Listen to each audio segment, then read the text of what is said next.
Hello dear student, നമുക്ക് next ടോപ്പിക്കിലോട്ട് continue ചെയ്യാം. ഞാൻ പറയുന്നത് കേൾക്കാവോ ആലിയ?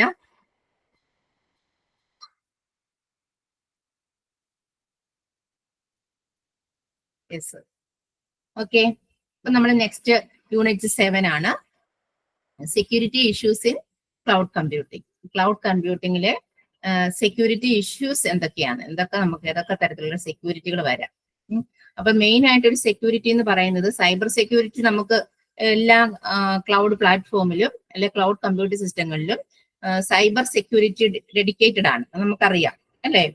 അതായത് ഇൻഫ്രാസ്ട്രക്ചറിലും ആപ്ലിക്കേഷനിലും പ്ലാറ്റ്ഫോമിലും എല്ലാം ഈ ഒരു സൈബർ സെക്യൂരിറ്റിയുടെ ഒരു ഇമ്പോർട്ടൻസ് നമുക്കറിയാം. അപ്പം ക്ലൗഡ് സെക്യൂരിറ്റിയെ കുറിച്ച് അവിടെ ഇപ്പൊ പറയുമ്പം മെയിൻ ആയിട്ട് അതായത് 7.2 എന്ന് പറയുന്ന ആ ഹെഡിങ്ങിൽ പറയുന്നത്, clients must focus mostly on proper service configuration and safe use habits. Additionally, client should be sure that any end user hardware and networks are properly secured. അതായത് നമ്മള് ഇത് യൂസ് ചെയ്യുന്ന എൻഡ് യൂസർ ആയാലും അവർ യൂസ് ചെയ്യുന്ന hardwares ആയാലും എല്ലാം properly secure ആയിരിക്കണം എന്നാണ് പറയുന്നത്. അങ്ങനെയാണെങ്കിൽ ആ ക്ലൗഡ് സെക്യൂരിറ്റി കുറെ സ്കോപ്പിനെ കുറിച്ച് ഇവിടെ പറയുന്നുണ്ട്. First one, physical network. നമ്മൾ യൂസ് ചെയ്യുന്ന നെറ്റ്വർക്ക്, അതായത് റൗട്ടർ ആയാലും ബ്രിഡ്ജസ് ആയാലും ഗേറ്റ് വേ ആയാലും ഈവൻ കേബിളോ എങ്ങനെ എന്ത് ഇലക്ട്രിക്കൽ പവറോ എന്തായാലും അത് സെക്യൂർ ആയിരിക്കണം. അതാണ് ഫിസിക്കൽ നെറ്റ്വർക്ക്സ് എന്ന് പറയുന്നത്. പിന്നെ ഡേറ്റ സ്റ്റോറേജ്, നമ്മൾ ഡേറ്റ സ്റ്റോർ ചെയ്യുന്ന ഹാർഡ് ഡ്രൈവ് എക്സെട്ര ഇതെല്ലാം സെക്യൂർ ആയിരിക്കണം. പിന്നെ data servers, core network computing hardware and software, computer virtualization framework, virtual machine software, host machine, guest machine. നമ്മൾ ഹോസ്റ്റ് മെഷീനും ഗസ്റ്റ് മെഷീനും ഒക്കെ വെർച്വലൈസേഷൻ എന്ന് പറയുന്ന 3rd ചാപ്റ്റർ പറഞ്ഞിട്ടുണ്ട്. അപ്പൊ എല്ലാം എന്തായിരിക്കണം, സെക്യൂർ ആയിട്ട് ഉത്തരവാദിത്തത്തോടുകൂടി ചെയ്തു വെക്കണം എന്നുള്ളത്. പിന്നെ middleware, run time environment, data, application, end users hardware, ഇതെല്ലാം ഇതിപ്പം അതായത് ഓപ്പറേറ്റിംഗ് സിസ്റ്റവും അതുപോലെ മിഡിൽ വെയർ എന്ന് പറയുന്ന ആപ്ലിക്കേഷൻ പ്രോഗ്രാമിംഗ് ഇന്റർഫേസ് മാനേജ്മെന്റ്. ഏതെങ്കിലും ഒരു API നമ്മൾ യൂസ് ചെയ്യുമല്ലോ, അതായത് software that connects application to an OS that allows them to communicate and share the data. അതിനാണല്ലോ നമ്മൾ API യൂസ് ചെയ്യുന്നത്, ആപ്ലിക്കേഷൻ പ്രോഗ്രാമിംഗ് ഇന്റർഫേസ്. അതായത് ഒരു OS-ലേക്ക് ആപ്ലിക്കേഷനുകളെ കണക്ട് ചെയ്യുന്ന സോഫ്റ്റ്വെയർ ആണ് മിഡിൽ വെയർ. ഇതെല്ലാം സെക്യൂർ ആയിരിക്കണം. അതുപോലെ data, all information stored, modified, accessed. അതുപോലെ അതിന് യൂസ് ചെയ്യുന്ന ഡേറ്റയ്ക്ക് യൂസ് ചെയ്യുന്ന ആപ്ലിക്കേഷൻസ്, അത് ഇമെയിൽ ആകാം അല്ലെ ഏത് സോഫ്റ്റ്വെയർ വേണേലും ആകാം, ടാക്സ് സോഫ്റ്റ്വെയറോ പ്രൊഡക്ടിവിറ്റി സ്യൂട്ടോ ഏത് വേണേലും ആകാം. അപ്പൊ അതും സെക്യൂർ ആയിരിക്കണം. പിന്നെ എൻഡ് യൂസേഴ്സ് ഹാർഡ്വെയർ എന്ന് പറയുന്ന computer, mobile device, internet of things etcetera, ഇതെല്ലാം ഹാർഡ്വെയർ നമ്മൾ ഏത് യൂസ് ചെയ്യുന്നോ അതെല്ലാം സെക്യൂർ ആയിരിക്കണം. ഈ ഫുൾ ചാപ്റ്റർ കട്ട തിയറി ആയിട്ട് പറയുന്ന സെക്യൂരിറ്റിയെ കുറിച്ചാണ് കേട്ടോ. How cloud security is different from traditional IT security. അതായത് ഇപ്പോൾ ക്ലൗഡിലാണ്, അതായത് 90% ബിസിനസ്സും ഇപ്പൊ നടക്കുന്ന ക്ലൗഡ് കൺസെപ്റ്റിലാണ് നമുക്കറിയാം അല്ലെ. അപ്പം പണ്ടുണ്ടായിരുന്ന ട്രഡീഷണൽ ഐടിയുടെ പണ്ടുണ്ടായിരുന്ന ആ ഒരു സെക്യൂരിറ്റിയിൽ നിന്നും ഇത് എങ്ങനെയാണ് ഡിഫർ ആയിരിക്കുന്നതെന്നാണ്, അല്ലെ വ്യത്യാസം വന്നിരിക്കുന്നതെന്നാണ് അടുത്ത 7.2.1 എന്നുള്ള സൈഡ് ഹെഡിങ് പറയുന്നത്. അതായത് ക്ലൗഡ് ബേസ്ഡ് കമ്മ്യൂണിക്കേറ്ററുകളുടെ മാറ്റം മൂലം ട്രഡീഷണൽ IT സെക്യൂരിറ്റിക്ക് ഒരു ഇവല്യൂഷൻ തന്നെ സംഭവിച്ചിട്ടുണ്ട്.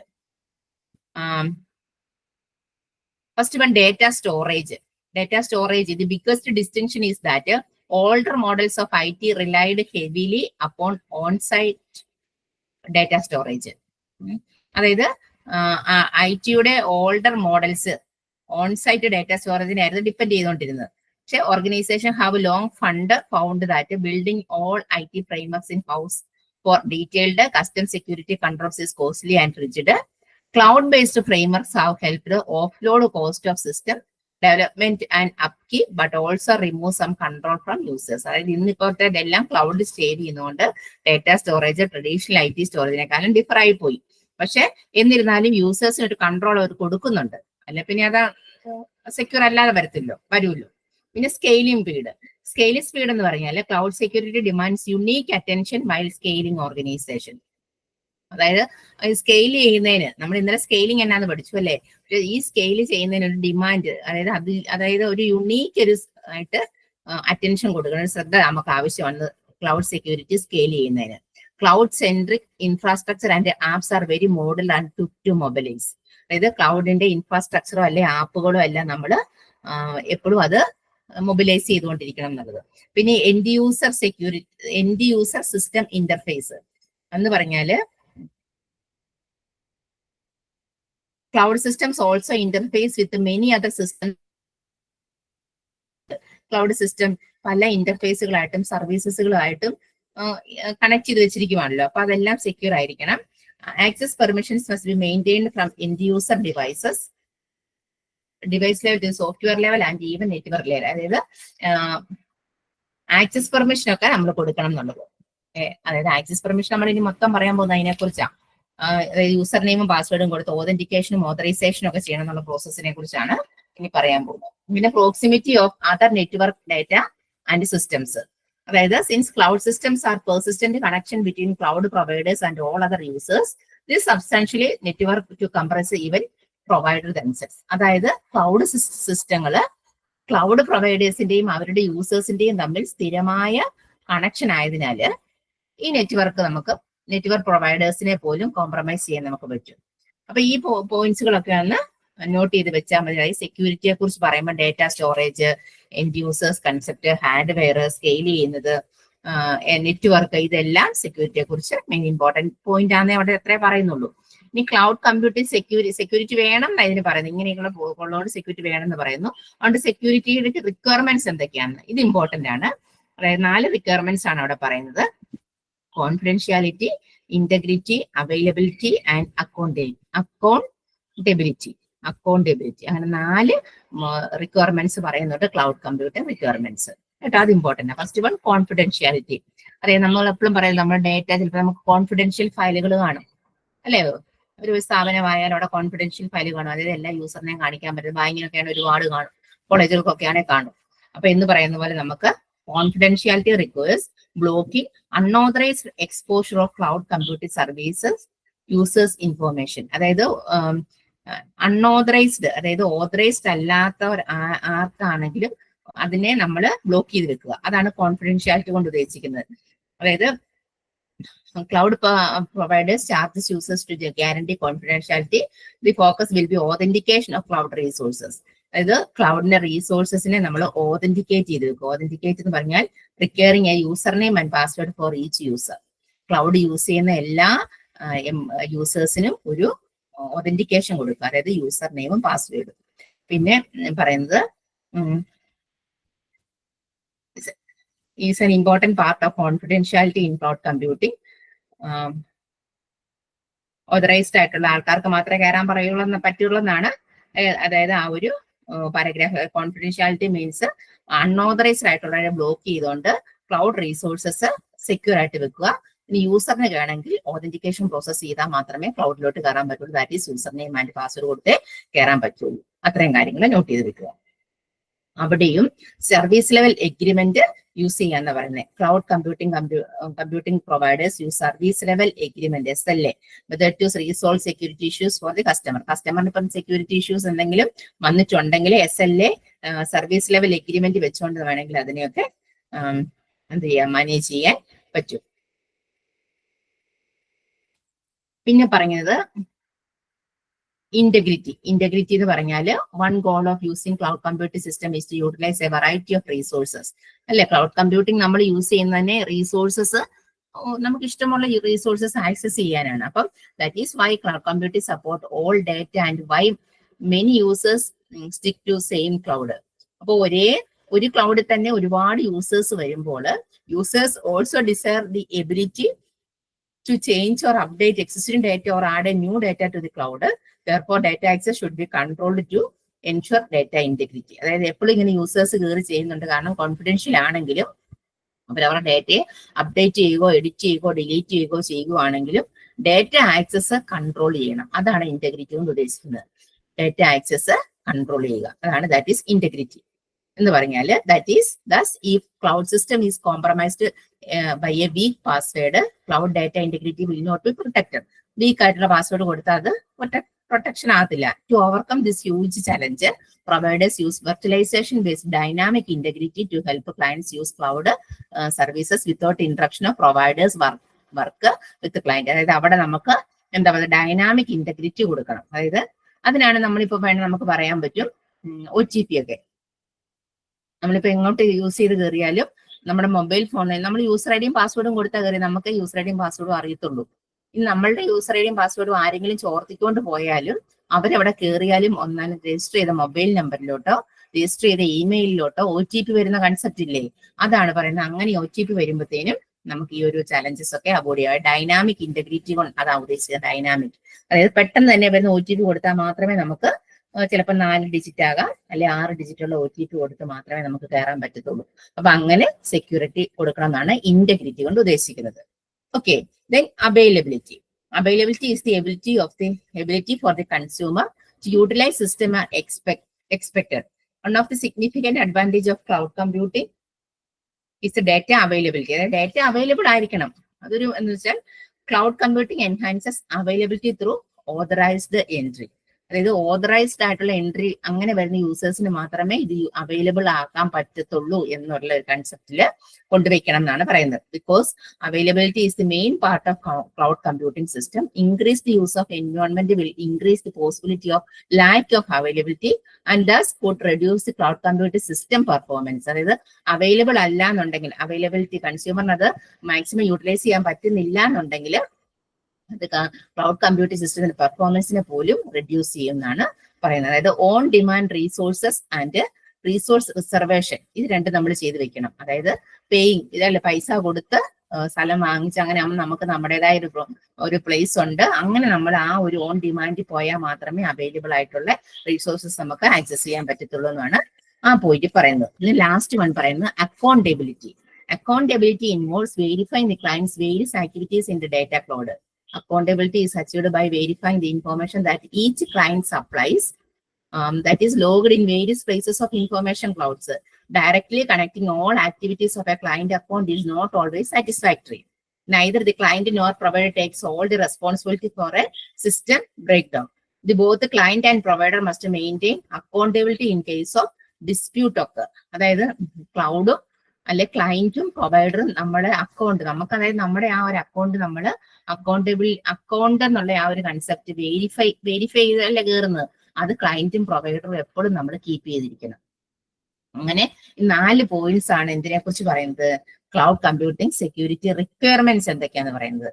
Confidentiality, integrity, then availability and accountability. ആ 4 പോയിന്റ്സ് നോട്ട് ചെയ്ത് വെക്കുക. ചലഞ്ചസ് ഇൻ ക്ലൗഡ് എന്തൊക്കെയായിരിക്കും, ഇതിന്റെ വെല്ലുവിളികൾ വരുന്നത് നമുക്ക് നോക്കാം. First one authentication. നമ്മൾ പറഞ്ഞല്ലോ ഓതറൈസ്ഡ് യൂസേഴ്സിനെ കയറാൻ പറ്റൂല്ലെങ്കിൽ ഓതന്റിക്കേഷൻ തന്നെ ഒരു വെല്ലുവിളിയാണ്. അതായത് throughout the internet data stored in cloud user is available of all unauthorised people. Hence for the certified user and assistance cloud must have interchangeability administration entity. നമ്മളിപ്പോ ഒരു കാര്യം നമ്മൾ ചുമ്മാ ഗൂഗിളിൽ കയറി ആർക്ക് വേണ്ടി എന്ത് വേണ്ടി സെർച്ച് ചെയ്തെടുക്കാം. പക്ഷേങ്കിൽ നിങ്ങൾ ശ്രദ്ധിച്ചിട്ടുണ്ട്, നമ്മൾ ചില സൈറ്റിലോട്ട് കയറുമ്പോൾ, അതായത് നമ്മൾ ഈ ക്വസ്റ്റ്യൻ പേപ്പറൊക്കെ ഇപ്പൊ ഞങ്ങൾക്ക് തന്നെ കോളേജിൽ ക്വസ്റ്റ്യൻ പേപ്പറൊക്കെ വന്നു പിന്നെ ആൻസർ ചിലപ്പോൾ നമ്മൾ ഔട്ട് ഓഫ് സിലബസ് അങ്ങനെയുള്ള ക്വസ്റ്റ്യൻസിന്റെ ഒക്കെ ആൻസർ ഏതാണെന്ന് ചെക്ക് ചെയ്യാൻ നോക്കുമ്പോൾ നമുക്ക് ആൻസർ കിട്ടത്തില്ല. കാരണം ആ ഒരു സൈറ്റിലോട്ട് കയറണം എന്നുണ്ടെങ്കിൽ, അല്ലെങ്കിൽ പുതിയൊരു കാര്യം പഠിപ്പിക്കണം എന്നുണ്ടെങ്കിൽ ആ ഒരു സൈറ്റിലോട്ട് കയറണം. ഇവിടെ പേയ്മെന്റ് കാണും. പേയ്മെന്റ് മീൻസ് ഓതറൈസ്ഡ് ആയിട്ടുള്ളവർക്ക് മാത്രമേ ആ സൈറ്റിൽ കയറാൻ പറ്റത്തുള്ളൂ. അപ്പൊ അതൊരു വെല്ലുവിളിയായിട്ട് ഇവിടെ പറയുന്നത്. അവിടെ പേയ്മെന്റ് കൊടുക്കണം, ഓൺ ഡിമാൻഡിൽ അത് വർക്ക് ചെയ്തോളൂ. നിങ്ങൾക്ക് അറിയാമായിരിക്കും, നിങ്ങളിപ്പം ഇഗ്നോയുടെ അസൈൻമെന്റ് ഒക്കെ എഴുതി വെക്കാറില്ലേ? അസൈൻമെന്റ് എഴുതി വെക്കുമ്പോൾ തന്നിരിക്കുന്ന ക്വസ്റ്റ്യൻസ് എല്ലാം നിങ്ങൾക്ക് ചിലപ്പം ആൻസർ കിട്ടണമെന്നില്ല. അപ്പൊ നിങ്ങൾ നെറ്റ് സെർച്ച് ചെയ്യും. നെറ്റ് സെർച്ച് ചെയ്യുമ്പോൾ എല്ലാവർക്കും ചിലപ്പം നിങ്ങൾ തന്നെ വെബ് ആപ്ലിക്കേഷനിൽ ഏതെങ്കിലും വിക്കിപീഡിയയോ വെബോപീഡിയയിലൊക്കെ ആയിരിക്കും സെർച്ച് ചെയ്തെടുക്കുന്നത്. അല്ലെങ്കിൽ സാൻ ഫൗണ്ടറിയോ അങ്ങനെയുള്ള ഏതെങ്കിലും സൈറ്റിൽ കയറി നിങ്ങൾ നിങ്ങളുടെ നോട്ട്സോ അല്ലെങ്കിൽ ക്വസ്റ്റ്യൻസോ ഒക്കെ നോക്കി വരുമ്പോൾ നമുക്ക് കിട്ടാൻ ചിലപ്പോൾ അങ്ങനെ കയറി പോകുമ്പോഴായിരിക്കും ഒരു സൈറ്റ് കിട്ടുന്നത്. ആ സൈറ്റിൽ ഈ ഡീറ്റെയിൽസ് എല്ലാം ചിലപ്പോൾ കാണും. പക്ഷെ അവിടെ എന്തായിരിക്കും, റെസ്ട്രിക്ഷൻസ് കാണും. ദാറ്റ് ഈസ് ഓൺ ഡിമാൻഡിൽ ആ സൈറ്റ് വർക്ക് ചെയ്യത്തുള്ളൂ. അവിടെ ഓതന്റിക്കേഷൻ ചെയ്യണം, അതായത് യൂസർ ഐഡിയും പാസ്വേഡും ക്രിയേറ്റ് ചെയ്യണം. അങ്ങനെ ക്രിയേറ്റ് ചെയ്യണമെങ്കിൽ ചിലപ്പോൾ പേയ്മെന്റ് കൊടുക്കാം. അതൊരു വെല്ലുവിളിയാണ്. അതുപോലെ അതിനെ അടുത്തതിലും പറയുന്നത് ആക്സസ് കൺട്രോൾ. അതായത് ലെജലൈസ്ഡ് യൂസേഴ്സിന് cloud must have right access control policies. അതായത് നമുക്ക് അങ്ങനെയുള്ള അത് തന്നെ ഈ സെക്കൻഡ് പോയിന്റ് ആക്സസ് കൺട്രോൾ പറയുന്നത് അങ്ങനെ തന്നെയാണ്. അവിടെ സർവീസിലെ എഗ്രിമെന്റ് നോക്കിയാൽ മാത്രമേ ഓൺ ഡിമാൻഡിൽ മാത്രമേ കയറാൻ പറ്റത്തുള്ളൂ. പിന്നെ policy integration, service management, trust management, ഈ കാര്യങ്ങളെല്ലാം നോക്കിയാൽ മാത്രമേ നമുക്ക് ക്ലൗഡിലെ സെക്യൂരിറ്റിയെ കൺട്രോൾ ചെയ്യാൻ പറ്റത്തുള്ളൂ എന്നുള്ളത്. അത് വലിയ കാര്യമില്ല. അതിനകത്തെ ആ 4 points, confidentiality, integrity, availability and accountability, ഈ 4 പോയിന്റ്സ് നോക്കുക. നെക്സ്റ്റ് ഹെഡിങ് പറഞ്ഞത് security issues in cloud service delivery models. Cloud സർവീസിന് ഡെലിവറി മോഡൽസിൽ വരുന്ന സെക്യൂരിറ്റി ഇഷ്യൂസ് എന്തൊക്കെയാണെന്ന് പറയുന്നത്. Various types of security breaches വരാറുണ്ട്. അതായത് ഏതൊക്കെ ഡാറ്റ ലംഘനങ്ങൾ വരാം. ഡാറ്റ ത്രെട്ട്, ഡാറ്റ ലംഘനവും ഡാറ്റ ബ്രീച്ചസും ഡാറ്റ ലോസും വരാം. നെറ്റ്വർക്ക് ത്രെട്ടുകൾ വരാം. That is account or service hijacking, denial of service, അല്ലെ, അക്കൗണ്ടോ അല്ലെങ്കിൽ ഹൈജാക്കോ ഒക്കെ ഉൾപ്പെടെയുള്ള നെറ്റ്വർക്ക് ഭീഷണികൾ നമുക്ക് വരാം. അതായത് ഡെനിയൽ ഓഫ് സർവീസ്, നമുക്ക് ചിലപ്പോൾ സർവീസിനെ നിഷേധിക്കാം, അങ്ങനെ വരാം. പിന്നെ ക്ലൗഡ് എൻവയോൺമെന്റ് സ്പെസിഫിക് ത്രെട്ടുകൾ വരാം. ക്ലൗഡ് എൻവയോൺമെന്റ് സ്പെസിഫിക് ത്രെട്ടുകൾ വരാം, including insecure interfaces and APIs, malicious insiders, abuse of cloud services, insufficient due diligence and shared technology vulnerabilities. അതായത് സുരക്ഷിതമല്ലാതെ നമ്മൾ ഇന്റർഫേസുകൾ ഉൾപ്പെടെയുള്ള ക്ലൗഡ് എൻവയോൺമെന്റ് ത്രെട്ടുകളൊക്കെ വരും. സുരക്ഷിതമല്ലാത്ത ഇന്റർഫേസുകൾ യൂസ് ചെയ്യുമ്പോൾ അങ്ങനെയൊക്കെ സംഭവിക്കാം. പിന്നെ API-കൾ, മലീഷ്യസ് ഇൻസൈഡേഴ്സ്, ക്ലൗഡ് സേവനങ്ങളുടെ ദുരുപയോഗം, ഇതെല്ലാം എന്താണ് സെക്യൂരിറ്റി ഇഷ്യൂസ് എന്ന് പറഞ്ഞിട്ട് ഓരോന്നും ഓരോ ഹെഡിങ് ആയിട്ട് പറയുക. കുറെ ഹെഡിങ്സ് പറയുന്നുണ്ട് കേട്ടോ. ചിലപ്പോൾ സെക്യൂരിറ്റി ഇഷ്യൂസ് എന്നാന്ന് വെച്ചാൽ നിങ്ങളുടെ ഒരു ജനറൽ നോളജ് വെച്ച് ഈ മെയിൻ പോയിന്റ്സ് വെച്ച് അങ്ങ് നോട്ട് ചെയ്ത് എഴുതുക എന്നുള്ളത്. ഒന്ന് പറഞ്ഞത് ഡാറ്റ ത്രെട്ട്, ഡാറ്റ ലോസോ ഡാറ്റ ബ്രീച്ചസോ വരുന്നതാണ് ഡാറ്റ ത്രെട്ട് കൊണ്ട് ഉദ്ദേശിച്ചത്. ഡാറ്റ ആയിട്ട് വരുന്ന ഭീഷണികൾ, അല്ലെ, ചിലപ്പോൾ നഷ്ടപ്പെട്ടു പോകാം, അല്ലെങ്കിൽ അതിന് ഒരു ബ്രീച്ചസ് വരാം, ലംഘനം വരാം. അതാണ് ഡാറ്റ ത്രെട്ട് കൊണ്ട് ഉദ്ദേശിക്കുന്നത്. Biggest challenge is achieving cloud computing security is to keep data secure. ഏറ്റവും വലിയൊരു ചലഞ്ച് എന്ന് പറയുന്നത് ഡാറ്റ സെക്യൂർ ആയിട്ട് സൂക്ഷിച്ചു വെക്കുക. അതാണ് ഏറ്റവും വലിയൊരു ചലഞ്ച് എന്ന് പറയുന്നത്. അതായത് data security properties that must be maintained in cloud are confidentiality, integrity, authorization, availability and privacy. ഇത്രയും കാര്യങ്ങൾ നോക്കിയാണ് സെക്യൂരിറ്റി പ്രോപ്പർട്ടീസ് ഡെവലപ്പ് ചെയ്യുന്നതെന്നാണ് പറയുന്നത്. ഒന്നാമത്തെ പോയിന്റ് ഡാറ്റ ത്രെട്ട്. രണ്ടാമത്തെ ഡാറ്റ ബ്രീച്ചസ്. ഡാറ്റ ബ്രീച്ചസ് എന്ന് പറയുമ്പോൾ data breach is defined as the leakage of sensitive customer or organization data to unauthorized user. അതായത് ഓതറൈസ്ഡ് അല്ലാത്ത യൂസേഴ്സിന് ഒരു കസ്റ്റമറിന്റെ സെൻസിറ്റീവ് ആയിട്ടുള്ള ഡാറ്റ ലീക്ക് ചെയ്തു പോയി, അല്ലെ, അങ്ങനെ സംഭവിക്കാം. അതായത് ആരെങ്കിലും ചോർത്തി, ഹൈജാക്കേഴ്സ് അത് ചോർത്തി എന്ന് വേണം നമുക്ക് നോക്കാം. അപ്പം അതായത് ഫിനാൻസോ അങ്ങനെ എന്തെങ്കിലും ഒരു സംഭവത്തിൽ നിന്നായിരിക്കാൻ, അങ്ങനെയൊക്കെ ആകുമ്പോഴല്ലേ ഇങ്ങനെയുള്ള സൈബർ കുറ്റങ്ങളൊക്കെ വരുന്നത്, അല്ലെ. അതായത് business regarding finance, trust and loss of customers.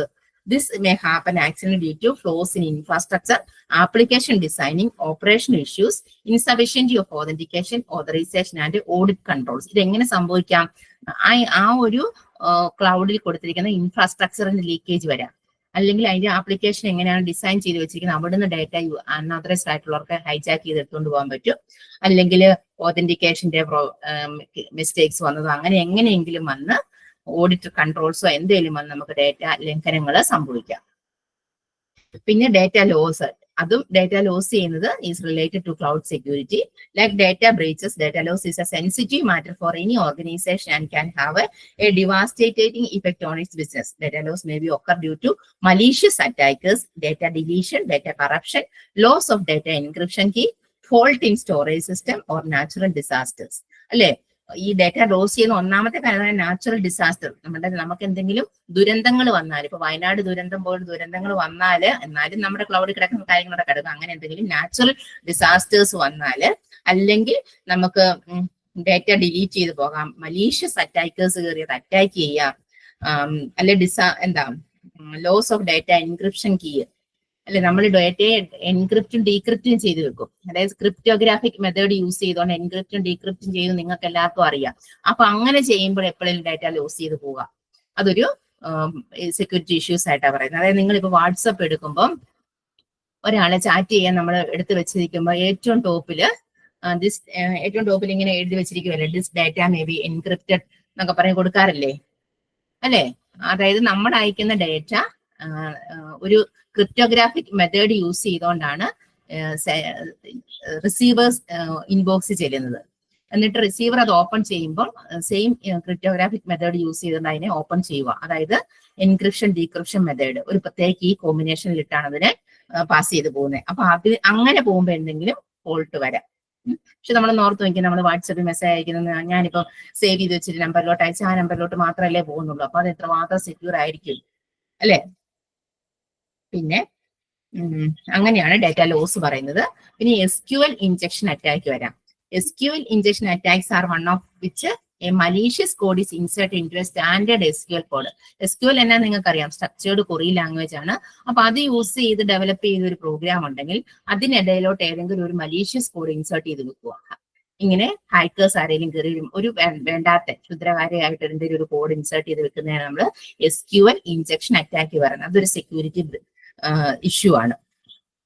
Various techniques like avoiding the usage of dynamically generated SQL in the code, using filtering techniques to sanitize the user input, etc. are used to check the SQL injection attacks. കേട്ടോ, അപ്പൊ അങ്ങനെയൊക്കെ നമുക്ക് filter ചെയ്തോ അല്ലെങ്കിൽ dynamically generated കോഡുകളൊക്കെ ഇട്ടോ ഇതിനെയൊക്കെ avoid ചെയ്ത് വെക്കാം. ആവശ്യമുള്ളപ്പോൾ ആ കോഡ് കൊടുത്തു, അല്ലാത്തപ്പോൾ തന്നെ മാറ്റി, അങ്ങനെയൊക്കെ വേണമെങ്കിൽ ഇതിൽ നിന്നും രക്ഷപ്പെട്ടെടുക്കാം. പിന്നെ ക്രോസ് സൈറ്റ് സ്ക്രിപ്റ്റിംഗ് അറ്റാക്ക് വരാം. XSS എന്ന് പറഞ്ഞാൽ cross site scripting attacks which inject malicious script in web content have become quite popular since the inception of web 2.0. അതായത് ഒരു വെബ് കണ്ടന്റിലോട്ട് മലീഷ്യസ് സ്ക്രിപ്റ്റുകൾ എടുക്കുക. അതായത് നമ്മൾ SQL ഇൻജെക്ഷൻ അറ്റാക്ക് പോലെ തന്നെ, അതായത് ആ ഒരു SQL കോഡ് ജനറേറ്റ് ചെയ്യുമ്പോൾ അതിനിടയിലോട്ട് മലീഷ്യസ് കോഡുകൾ കൊടുത്തു വെക്കുന്ന പോലെ തന്നെ ഒരു വെബ് ആപ്ലിക്കേഷൻ നമ്മൾ ഓപ്പൺ ചെയ്യുമ്പോൾ അതിനിടയിലോട്ട് മലീഷ്യസ് സ്ക്രിപ്റ്റുകൾ കൊടുക്കുക. അതായത് ഇപ്പൊ HTML script, Java script, VB script ഒക്കെ നിങ്ങൾക്ക് അറിയാം. അപ്പൊ ആ പ്രോഗ്രാംസ് ആ വെബിലോട്ട് കൊടുത്തുകൊണ്ട് വരുന്നതൊക്കെ സെക്യൂരിറ്റി ഇഷ്യൂസ് എത്താൻ പറ്റും. സ്റ്റോർഡ് എക്സസോ റിഫ്ലക്റ്റഡ് എക്സസോ ഒക്കെയാണ് അതിന് പറയുന്ന വേറൊരു പേര്. അതായത് ഒരു മലീഷ്യസ് കോഡ് ഒരു വെബ് ആപ്ലിക്കേഷൻ നിയന്ത്രിക്കുന്ന ഒരു റിസോഴ്സസിലേക്ക് പെർമനന്റ്ലി സ്റ്റോർ ചെയ്ത് വെക്കുക. എന്നിട്ട് കൂടാതെ ഒരു ഡൈനാമിക് പേജ് ഈ വിക്ടിം റിക്വസ്റ്റ് ചെയ്യുമ്പോൾ ആക്ച്വൽ അറ്റാക്ക് നടത്തപ്പെടുകയാണ് അവിടെ ചെയ്യുന്നത്. പിന്നെ നെറ്റ്വർക്ക് ത്രെഡ് എന്ന് പറയുന്നത് network threat in cloud are account or service hijacking or denial of service attack. Network ഭീഷണികൾ അതാ പറയുന്നത്. ഡെനിയൽ ഓഫ് സർവീസ്, DOS എല്ലാരും കേട്ടിട്ടുണ്ട് അല്ലെ? Denial of service attacks are done to prevent the legitimate users from accessing cloud network, storage data and other services. DOS attack have been raised in the cloud computing in past few years and 81% of customers consider it as a significant threat in cloud. ക്ലൗഡിൽ വരുന്ന ഏറ്റവും വലിയൊരു ഭീഷണിയാണ് എന്ത്? Denial of service. നമ്മൾ cyber attack പഠിക്കുന്നതിനകത്ത് ഇത് പഠിച്ചു വെക്കാറുണ്ട് അല്ലെ? അതായത് നിയമാനുസൃതമായ ഉപയോക്താക്കൾ കയറുന്നതിനെ പ്രിവെന്റ് ചെയ്യുക. ഒരു സൈഡിലോട്ട് നിയമാനുസൃതമായിട്ട് ലെജിറ്റിമേറ്റ് യൂസേഴ്സ് അല്ലേ കയറുന്നേ, അങ്ങനെയുള്ള ഉപയോക്താക്കളെ അല്ലെ യൂസേഴ്സിനെ പ്രിവെന്റ് ചെയ്യുക എന്നുള്ളതാണ് ഡെനിയൽ ഓഫ് സർവീസ് കൊണ്ട് ഉദ്ദേശിക്കുന്നത്. അതായത് വെബ് സെർവറിനോ ഡാറ്റാബേസിനോ ആപ്ലിക്കേഷനോ ഒക്കെ വൾണറബിലിറ്റീസ് ഉണ്ടായിക്കൊണ്ടായിരിക്കും ഈ ഒരു അറ്റാക്ക് നടക്കുന്നതിനുള്ളൂ. പിന്നെ പറയുന്നത് account or service hijacking. Account hijacking involves stealing of user credentials to get an access to his account, data or other computer services. These stolen credentials can be used to access and compromise cloud service. അതായത് user credentials attack ചെയ്തെടുക്കുക. അതാണ് നമ്മൾ account or service hijack എന്ന് പറയുന്നത്. അതായത് നമ്മൾ ഈ credentials എന്ന് പറയുന്നത് നമ്മൾ കൊടുക്കുന്ന യൂസർ ഐഡിയും പാസ്വേഡുമാണ്. അത് നമ്മൾ എപ്പോഴും സെക്യൂർ ആയിട്ട് കൊടുക്കണം. ഇപ്പൊ നമുക്ക് ഏതൊരു സൈറ്റിൽ കയറിയാലും നമുക്ക് പാസ്വേഡ് സെറ്റ് ചെയ്യാൻ നോക്കുവാണെങ്കിൽ ഒരു അപ്പർ കേസ് വേണം, ഒരു ലോവർ കേസ് വേണം, ഒരു ഡിജിറ്റ് വേണം, ഒരു സ്പെഷ്യൽ സിമ്പിൾ വേണം, പിന്നെ അറ്റ്ലീസ്റ്റ് 8 ക്യാരക്ടേഴ്സ് ലെന്ത് വേണം എന്നൊക്കെ പറഞ്ഞാൽ ഇപ്പോഴത്തെ പാസ്വേഡ് സെറ്റിംഗ്സ് എല്ലാം വരുന്നത്. അതായത് അല്ല നമുക്കിപ്പോ നമ്മൾ ചിലപ്പോൾ പണ്ടൊക്കെ ആണെങ്കിൽ പാസ്വേഡ് കൊടുക്കുക എളുപ്പമുള്ളപ്പോൾ 1 2 3 4 അല്ലെ 1 2 3 എന്ന് മാത്രം കൊടുത്തു വെക്കുമായിരുന്നു പണ്ട്, വർഷങ്ങൾക്ക് മുന്നേ ഞാനൊക്കെ പഠിച്ചിരുന്ന സമയത്താണെങ്കിൽ അങ്ങനെ നമുക്ക് ചെയ്ത് വെക്കാം 1 2 3, അല്ലെങ്കിൽ ABCD, അല്ലെങ്കിൽ *123, നമ്മളുടെ പേര് *123, നമ്മുടെ പേര് @123, അല്ലെ നമ്മളുടെ പേര് നമ്മുടെ ഡേറ്റ് ഓഫ് ബർത്ത്, അല്ലെ നമ്മുടെ വണ്ടിയുടെ നമ്പർ. ഇതൊക്കെ നമ്മൾ ഫ്രീക്വന്റ് ആയിട്ട് എപ്പോഴും കൊടുത്തു വെക്കുന്ന ഒരു പാസ്വേഡുകളാണ്. സാധാരണ എല്ലാവരും തന്നെ ഇതൊക്കെ ആയിരിക്കും യൂസ് ചെയ്ത് വെക്കുന്നത്. അപ്പൊ ഹൈജാക്കേഴ്സിന് അതൊക്കെ പെട്ടെന്ന് തന്നെ ആ ക്രെഡൻഷ്യൽസ് മനസ്സിലാക്കാനുള്ള കഴിവുണ്ട്. എന്ന് പറഞ്ഞാൽ ഒരു ഫ്രീക്വന്റ് ആയിട്ട് യൂസ് ചെയ്യുന്ന പാസ്വേഡുകൾ കുറെ ഇപ്പൊ അവർക്ക് അറിയാം. അപ്പോൾ നമ്മളെ സംബന്ധിച്ചിടത്തോളം നമ്മുടെ ഡേറ്റ് ഓഫ് ബർത്തോ നമ്മളുടെ പേരോ അല്ലെങ്കിൽ നമ്മളുടെ വണ്ടിയുടെ നമ്പരോ മൊബൈൽ നമ്പരോ ഇങ്ങനെയുള്ളത് യാതൊന്നും നമുക്കിപ്പോൾ കൊടുക്കാൻ പറ്റത്തില്ല.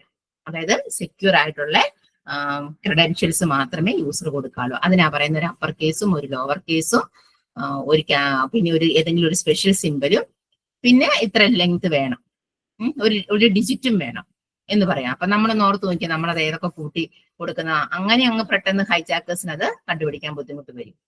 അതായത് ഇപ്പൊ ബാങ്ക് പാസ്വേഡ് നമ്മുടെ ഗൂഗിൾ പേയുടെയോ ഫോൺ പേയുടെയോ ഒക്കെ പാസ്വേഡുകൾ, അല്ലെങ്കിൽ നമ്മുടെ ക്രെഡിറ്റ് കാർഡിന്റെയോ ഡെബിറ്റ് കാർഡിന്റെയോ നെറ്റ് ബാങ്കിന്റെ ഒക്കെ പാസ്വേഡുകൾ, ഇതൊക്കെ നമ്മളെപ്പോഴും ഇങ്ങനെയുള്ള ഇത് കൊടുത്ത് സെറ്റ് ചെയ്ത് വെക്കാറുള്ളത്. പിന്നെ man in the middle attack. Man in the middle MITM എന്ന് പറയുന്നത് an entity tries to intrude in an ongoing conversation between a sender and a client to inject false information and to have knowledge of the important data transferred between them. അതായത് ഒരു conversation, അതായത് ക്ലയന്റും പ്രൊവൈഡറും തമ്മിൽ എന്തെങ്കിലും ഒരു conversation നടക്കുവാണെങ്കിൽ അതിലോട്ട് നുഴഞ്ഞു കയറാൻ വേണ്ടി ഇൻട്രൂഷൻ അല്ലെ, നുഴഞ്ഞു കയറാൻ വേണ്ടി ഒരു എൻറ്റിറ്റി ശ്രമിക്കുക. അപ്പൊ എന്നിട്ട് ഫോൾസ് ഇൻഫോർമേഷൻ കൊടുക്കും, എന്നിട്ട് ആ ഡേറ്റയെ ട്രാൻസ്ഫർ ചെയ്യാൻ നോക്കുക. അതായത് നമ്മളിപ്പോ ഒരു ഫോൺ വിളിക്കുവാണെങ്കിൽ മൂന്നാമത്തെ ഒരാൾ കയറി നമ്മുടെ ഫോൺ കോൾ ചോർത്തുന്നത് പോലെ അല്ലെ. അതൊന്നും ഇപ്പോഴത്തെ കാലത്ത് പോസിബിൾ അല്ല. എന്നാലും ആ ഒരു അറ്റാക്കിനെ നമ്മൾ പറയുകയാണ് MITM, man in the middle attack. അതായത് നമ്മുടെ ഇന്നത്തെ കാലഘട്ടത്തിൽ നമ്മുടെ ഫോൺ വിളിക്കുമ്പോൾ അത് ഫോൺ ചോർന്നു പോകുന്നുണ്ടോ എന്നുള്ളതൊക്കെ ചെക്ക് ചെയ്യാനൊക്കെ നമുക്ക് ഒരുപാട് ഓപ്ഷൻസ് ഉണ്ട്. അതൊക്കെ അതുകൊണ്ട് ഇന്നത് അതല്ല ഇതെല്ലാം ശ്രദ്ധിക്കണം എന്നാണ് പറയുന്നത്. അവിടെ SSL കോൺഫിഗറേഷൻ ഒക്കെ ചെയ്യണം, സെക്യൂർ സോക്ക് ലെയർ ഒക്കെ കൊടുത്തു വെക്കണം എന്നാണ് പറയുന്നത്. പിന്നെ പറയുന്നത് നെറ്റ്വർക്ക് സ്നിഫിംഗ്. നെറ്റ്വർക്ക് സ്നിഫിംഗ് എന്ന് പറഞ്ഞാല് which plain text were feud over network and invader cloud stick password which were improperly encrypted during communication. അതായത് നെറ്റ്വർക്കിലൂടെ പ്ലെയിൻ ടെക്സ്റ്റ് നിങ്ങൾക്ക് അറിയാം, നമ്മൾ അതാണ് എൻക്രിപ്ഷൻ, ക്രിപ്റ്റോഗ്രഫിക്ക് അത് പ്ലെയിൻ ടെക്സ്റ്റ് പഠിക്കുന്നുണ്ട്. നെറ്റ്വർക്കിലൂടെ പ്ലെയിൻ ടെക്സ്റ്റ് ഹ്യൂഡ് ചെയ്യുന്ന പ്രോസസ്സാണ്. ഹ്യൂഡ് എന്ന് മനസ്സിലാൽ അത് വെട്ടി മാറ്റി കളയുക, കട്ട് ചെയ്ത് കളയുന്ന പ്രോസസ്സാണിത് നെറ്റ്വർക്ക് സ്നിഫിംഗ് എന്ന് പറഞ്ഞാൽ. അതായത് കമ്മ്യൂണിക്കേഷൻ സമയത്ത് റോങ് ആയിട്ട് എൻക്രിപ്റ്റ് ചെയ്ത പാസ്വേഡ് ഒരു അക്രമകാരിക്ക്, അതായത് ഇൻവേഡറിന് സ്നിപ്പ് ചെയ്യാൻ കഴിയും. അപ്പൊ ഡേറ്റ സെക്യൂരിറ്റിക്ക് എൻക്രിപ്ഷൻ ടെക്നിക്സ് ഒക്കെ യൂസ് ചെയ്തില്ലെങ്കിൽ അറ്റാക്കേഴ്സിന് തേർഡ് പാർട്ടി ആയിട്ട് പ്രവേശിച്ച് ഡേറ്റ ക്യാപ്ചർ ചെയ്യാൻ പറ്റും. അപ്പൊ അതാണ് നെറ്റ്വർക്ക് സ്നിഫിംഗ് കൊണ്ട് ഉദ്ദേശിക്കുന്നത് കേട്ടോ. പിന്നെ പോർട്ട് സ്കാനിങ് എന്ന് പറഞ്ഞാൽ നമ്മളിപ്പം നെറ്റ്വർക്ക് കണക്ട് ചെയ്യുന്ന ഏത് പോർട്ടാന്നൊക്കെ പറയാം. നമ്മൾ തിയറിയിൽ network data security and network എന്നുള്ള ചാപ്റ്ററിലൊക്കെ പഠിക്കുന്നുണ്ട്. അതായത് വേറെ സെമസ്റ്ററിൽ സെക്കൻഡ് സെമസ്റ്റർ പഠിച്ചു കാണുമായിരിക്കും അല്ലെ. പോർട്ട് 80 HTTPയുടെ പോർട്ടാണ് പോർട്ട് 80, അല്ലെ FTPയുടെ ആണ് പോർട്ട് 11. അതിനെ സ്കാൻ ചെയ്യുക, അതായത് അവിടെ നിന്ന് ഡേറ്റ ചോർത്തിയെടുക്കാൻ പറ്റും ഏത് പോർട്ടിൽ നിന്നാണ്. അതായത് firewall was a countermeasure to save data from disruption of port. അതിനാണ് ഈ നമ്മൾ ഒരു ബരിയർ ആയിട്ട് ഒരു ഫയർവാൾ ഇൻസ്റ്റാൾ ചെയ്യുന്നത് പറയുന്നത്. സെക്യൂരിറ്റിക്ക് വേണ്ടി ഫയർവാള് ഇപ്പം യൂണിവേഴ്സിറ്റികളായാലും കോളേജുകളായാലും എല്ലാം ഫയർവാൾ ഇൻസ്റ്റാൾ ചെയ്യണമെന്ന് പറയുന്നത്. അതായത് വെബ് സെർവറിൽ ലഭിക്കുന്ന പോർട്ട് 80 എപ്പോഴും ഓപ്പൺ ആയിരിക്കുന്നതിനാല് ഈ അറ്റാക്ക് ഉണ്ടാകാൻ സാധ്യതയുണ്ട്. അപ്പൊ പോർട്ട് 21 ആണെങ്കിലും FTPയിലാണെങ്കിൽ പോർട്ട് 21 ആണ് പോലെയുള്ള പോർട്ടുകൾ ആവശ്യമുള്ളപ്പോൾ അൺലോക്ക് ചെയ്യുകയും ആവശ്യമില്ലാത്തപ്പോൾ ആവശ്യമുള്ളപ്പോൾ അൺലോക്ക് ചെയ്യുകയും അല്ലെങ്കിൽ നമുക്ക് അതിനെ ലോക്ക് ചെയ്ത് വെക്കുകയും ചെയ്യണം. അപ്പൊ പോർട്ട് സ്കാനിങ് അവോയ്ഡ് ചെയ്യാൻ പറ്റും. ഇത്രയൊക്കെയാണ് സെക്യൂരിറ്റി ഇഷ്യൂസ് പറയുന്നത്. ഇത് ഒരു 10-5-6 പോയിന്റ്സ് ഉണ്ട്. ഇത് നെക്സ്റ്റ് നോട്ട് ചെയ്ത് വെച്ച് മെയിൻ ഹെഡിങ് നോട്ട് ചെയ്ത് വെച്ച് നിങ്ങളുടെ സെന്റൻസിൽ എഴുതുക. 2 പോയിന്റ്സ് കൂടി ഉണ്ട്, sorry. Concerned credentials and record authentication. അതായത് ക്രെഡൻഷ്യൽസും ഓതന്റിക്കേഷനെ കുറിച്ചാണ് പറയുന്നത്. കൺസീഡഡ് ക്രെഡൻഷ്യൽസ് ആൻഡ് റെക്കോർഡ്, അതായത് പോയ റെക്കോർഡ് മീൻസ് തകർന്നെന്നൊക്കെ മീനിങ് അല്ലേ. ഓതന്റിക്കേഷൻ അതെന്താ നോക്കാം. Authentication manages is always A challenge for organization to tackle and solve to close loopholes and prevent attackers from accessing permission. അതായത് authentication ഉണ്ടെങ്കിൽ നമുക്ക് എല്ലാ നമ്മൾ ഓതറൈസ് ചെയ്ത് വെച്ചിരിക്കുവാണ്, ക്രെഡൻഷ്യൽസ് കൊടുത്തേ കയറാൻ പറ്റുന്നുണ്ടെങ്കിൽ ഹാക്കേഴ്സിന് അറ്റാക്കേഴ്സിന് അറ്റാക്ക് ചെയ്തിരിക്കാൻ പറ്റും. അപ്പൊ അതിനെ കുറിച്ച് നോക്കുകയാണ്. Brute force attack, shoulder surfing, replay attacks, keyloggers, ഇത്രയും കാര്യങ്ങൾ എന്താണെന്ന് നമുക്ക് നോക്കാം. അതാണ് concerned credentials and record authentication എന്ന് പറയുന്നത്. അതായത് ബ്രൂട്ട് ഫോഴ്സ് അറ്റാക്ക് എന്ന് പറഞ്ഞാൽ ഇത് attacker attempt to crack the password by guessing the potential password. സാധ്യമായ എല്ലാ പാസ്വേഡും ഊഹിച്ചെടുത്തിട്ട് പാസ്വേഡ് തകർക്കാൻ ശ്രമിക്കുന്ന ഒരു അറ്റാക്കറാണ് ബ്രൂട്ട് ഫോഴ്സ് അറ്റാക്ക്. അത് ഞാൻ പറയുന്നത് ഇപ്പൊ പാസ്വേഡ് എല്ലാം കൊടുക്കുന്നത് സെക്യൂർ ആയിട്ടാണ്. അല്ലെ, ഇപ്പൊ ജിമെയിലിൽ പോലും അങ്ങനെ അറ്റ്ലീസ്റ്റ് 8 ക്യാരക്ടേഴ്സ് വരും വേണമെന്നില്ല. ഞാനൊക്കെ എന്റെയൊക്കെ പണ്ടത്തെ ഇമെയിൽ ഐ ഡി ആയതുകൊണ്ട് പഴയ പാസ്വേഡ് എത്രയും നാൾ കുറെ നാൾ യൂസ് ചെയ്തുകൊണ്ട് പിന്നെ നമ്മളത് മാറിയത്. അതായത് അന്ന് നമുക്ക് ഇങ്ങനത്തെ ഉള്ള ഇങ്ങനെ പാസ്വേഡ് ക്രിയേറ്റ് ചെയ്യുമ്പോൾ ഇങ്ങനെ റെസ്ട്രിക്ഷൻ ഇല്ല, നമുക്ക് ഇഷ്ടമുള്ള പേര് കൊടുക്കാം. അപ്പൊ നമ്മൾ പേരായിരിക്കും കൊടുക്കുന്നത്, അല്ലെങ്കിൽ അതനുസരിച്ച് എന്തെങ്കിലും നമ്മൾ കൊടുത്തു വെക്കുമായിരിക്കും ചെയ്യുന്നത്. അല്ലെ നമ്മൾ 2-1 ഡിജിറ്റ്, ഇപ്പൊ 1 2 3 ഒക്കെ എല്ലാവരും തന്നെ യൂസ് ചെയ്യുന്ന 1 2 3 സ്റ്റാർ അല്ലേ, അല്ലെങ്കിൽ 0 0 1 2 3 ഇങ്ങനെയൊക്കെ പറഞ്ഞാൽ നമ്മൾ ഒരുപാട് കൊടുക്കും. അപ്പൊ അത് ഊഹിച്ചെടുത്ത് ചെയ്യാൻ പറ്റുന്ന ആ തരത്തിലുള്ള അറ്റാക്കാണ് ബ്രൂട്ട് ഫോഴ്സ്. അതുകൊണ്ട് നമ്മളിപ്പോ എല്ലാം സെക്യൂർ ആയിട്ട് കൊടുത്തു വെക്കുക. പിന്നെ shoulder surfing. This threat is espionage, which means the attacker is watching and spying on the user's motion in attempt to know the password. അതായത് ഇതൊരു ചാരവൃത്തിയാ. എസ്പിനോജ് എന്നല്ലേ പറയുന്നത്. അതായത് ഈ ഭീഷണി എന്ന് പറയുന്ന ഒരു ചാരവൃത്തിയാ. അതായത് യൂസേഴ്സിനെ നമ്മുടെ അറ്റാക്കർ ഇത് വാച്ച് ചെയ്ത് അല്ലെ അടുത്തിരിക്കുന്ന ആൾ നോക്കി കണ്ട് അങ്ങനെ പാസ്വേഡ് ചോർത്തി കൊടുക്കുന്ന ആ ഒരു പരിപാടിക്കാണ് നമ്മൾ സർഫിംഗ്, ഷോൾഡർ സർഫിംഗ് എന്ന് പറയുന്നത്. പിന്നെ reply attackers, also known as reflection attacks. Reply attackers are a type of attack. Target users authentication process. യൂസറിന്റെ പ്രോസസ്സ് ഓതന്റിക്കേറ്റ് ചെയ്തിട്ട് ആ പ്രോസസ്സ് എന്താണെന്ന് മനസ്സിലാക്കി എടുക്കുന്നതിനാണ് നമ്മൾ റിപ്ലൈ അറ്റാക്കേഴ്സ് എന്ന് പറയുന്നത്. പിന്നെ കീ ലോഗേഴ്സ് ഉണ്ട്. Keyloggers, this is a program that records every key pressed by the user and tracks their behaviour. അതായത് യൂസർ പ്രസ് ചെയ്യുന്ന എല്ലാ കീകളും റെക്കോർഡ് ചെയ്ത് വെച്ചിട്ട് ബിഹേവിയർ ട്രേഡ് ചെയ്യുന്ന രീതി. അതായത് നമുക്ക് അങ്ങനെ ഒരു ഇതുണ്ടല്ലോ, നമ്മളിപ്പോ ഫ്രീക്വന്റ് ആയിട്ട് ഒരു ഇൻസ്റ്റയിൽ കയറിയോ യൂട്യൂബിൽ കയറിയോ ഒരു റീല് കാണുവാണെങ്കിൽ അതിനെ റിലേറ്റ് ഉള്ള റീലുകളല്ല പിന്നെ എപ്പോൾ നമ്മൾ ഓപ്പൺ ചെയ്താലും വരുന്നത് അല്ലെ. ഇനി ഫേസ്ബുക്കിലായാലും അതെ, നമ്മളിപ്പോ എപ്പോഴും കാണുന്ന ഏതെങ്കിലും ഹ്യൂമർ ആയിട്ടുള്ള ഒരു ആളുടെ റീലാണെങ്കിൽ ആ റീല് എപ്പോഴും അവരുടെ പുതിയതെല്ലാം നമ്മൾ സബ്സ്ക്രൈബ് ചെയ്തില്ലേലും ഇങ്ങനെ എപ്പോഴും നമുക്ക് കയറി വന്നുകൊണ്ടിരിക്കും. അപ്പൊ നമ്മളുടെ ബിഹേവിയർ അതാണ്. നമ്മളൊരു ഇമെയിൽ ഐ ഡി യൂസ് ചെയ്താണല്ലോ ഇതിലോട്ടെല്ലാം കയറും. അപ്പൊ നമ്മുടെ ബിഹേവിയർ ഇതാണെന്ന് തന്നെ, അതായത് ആ ഒരു ക്ലൗഡ് പ്ലാറ്റ്ഫോമിന് മനസ്സിലായിട്ടുണ്ട് ഇന്ന യൂസറിന്റെ ബിഹേവിയർ ഇതാണ്. അപ്പൊ എന്ന് പറയുന്ന കീ ലോഗേഴ്സ് എന്ത് ചെയ്യും, യൂസർ അപ്പം നമ്മളിങ്ങനെ കയറിയിട്ട് പ്രസ് ചെയ്യുന്ന കീകളെ എല്ലാം റെക്കോർഡ് ചെയ്ത് വെച്ചിട്ട് അതിന്റെ ബിഹേവിയർ ട്രാക്ക് ചെയ്യുന്ന രീതിയാണ് കീ ലോഗേഴ്സ് എന്ന് പറയുന്നത്. അപ്പൊ ഇതൊക്കെ ഒരു സെക്യൂരിറ്റി ഇഷ്യൂസ് ആണെന്നാണ് പറയുന്നത്. പിന്നെ ബോർഡർ ഗേറ്റ്വേ പ്രോട്ടോകോൾ, BGP, അതായത് പ്രിഫിക്സ് ഹൈജാക്കിങ്. പ്രിഫിക്സ് ഹൈജാക്കിംഗ് എന്ന് പറഞ്ഞാല് is a type of network attack in which a wrong announcement related to IP address associated with an autonomous system is made. Hence, malicious parties to get the untraceable IP address on the internet. അതായത് ഒരു autonomous സിസ്റ്റവുമായിട്ട് associate ചെയ്തിരിക്കുന്ന IP അഡ്രസ്സുമായിട്ട് relate ചെയ്തിട്ടുള്ള wrong announcement നടത്തുന്ന type of network attacking ആയത്. Autonomous സിസ്റ്റവുമായിട്ട്, autonomous എന്ന് പറയുമ്പോൾ നമുക്കറിയാം അല്ലെ, AS ഓട്ടോണോമസ് സിസ്റ്റം, ഓട്ടോണോമസ് എന്ന് കേട്ടിട്ടുണ്ട്. ഓട്ടോണോമസ് സിസ്റ്റവുമായിട്ട്, അതായത് ഓട്ടോണോമസ് സിസ്റ്റം എന്ന് പറയുമ്പോൾ അതിന് അതിൻ്റെതായ കപ്പാസിറ്റി കാണും എല്ലാം കൺട്രോൾ ചെയ്യാൻ. ഓട്ടോണോമസ് കോളേജ് എന്ന് കേട്ടിട്ടില്ലേ?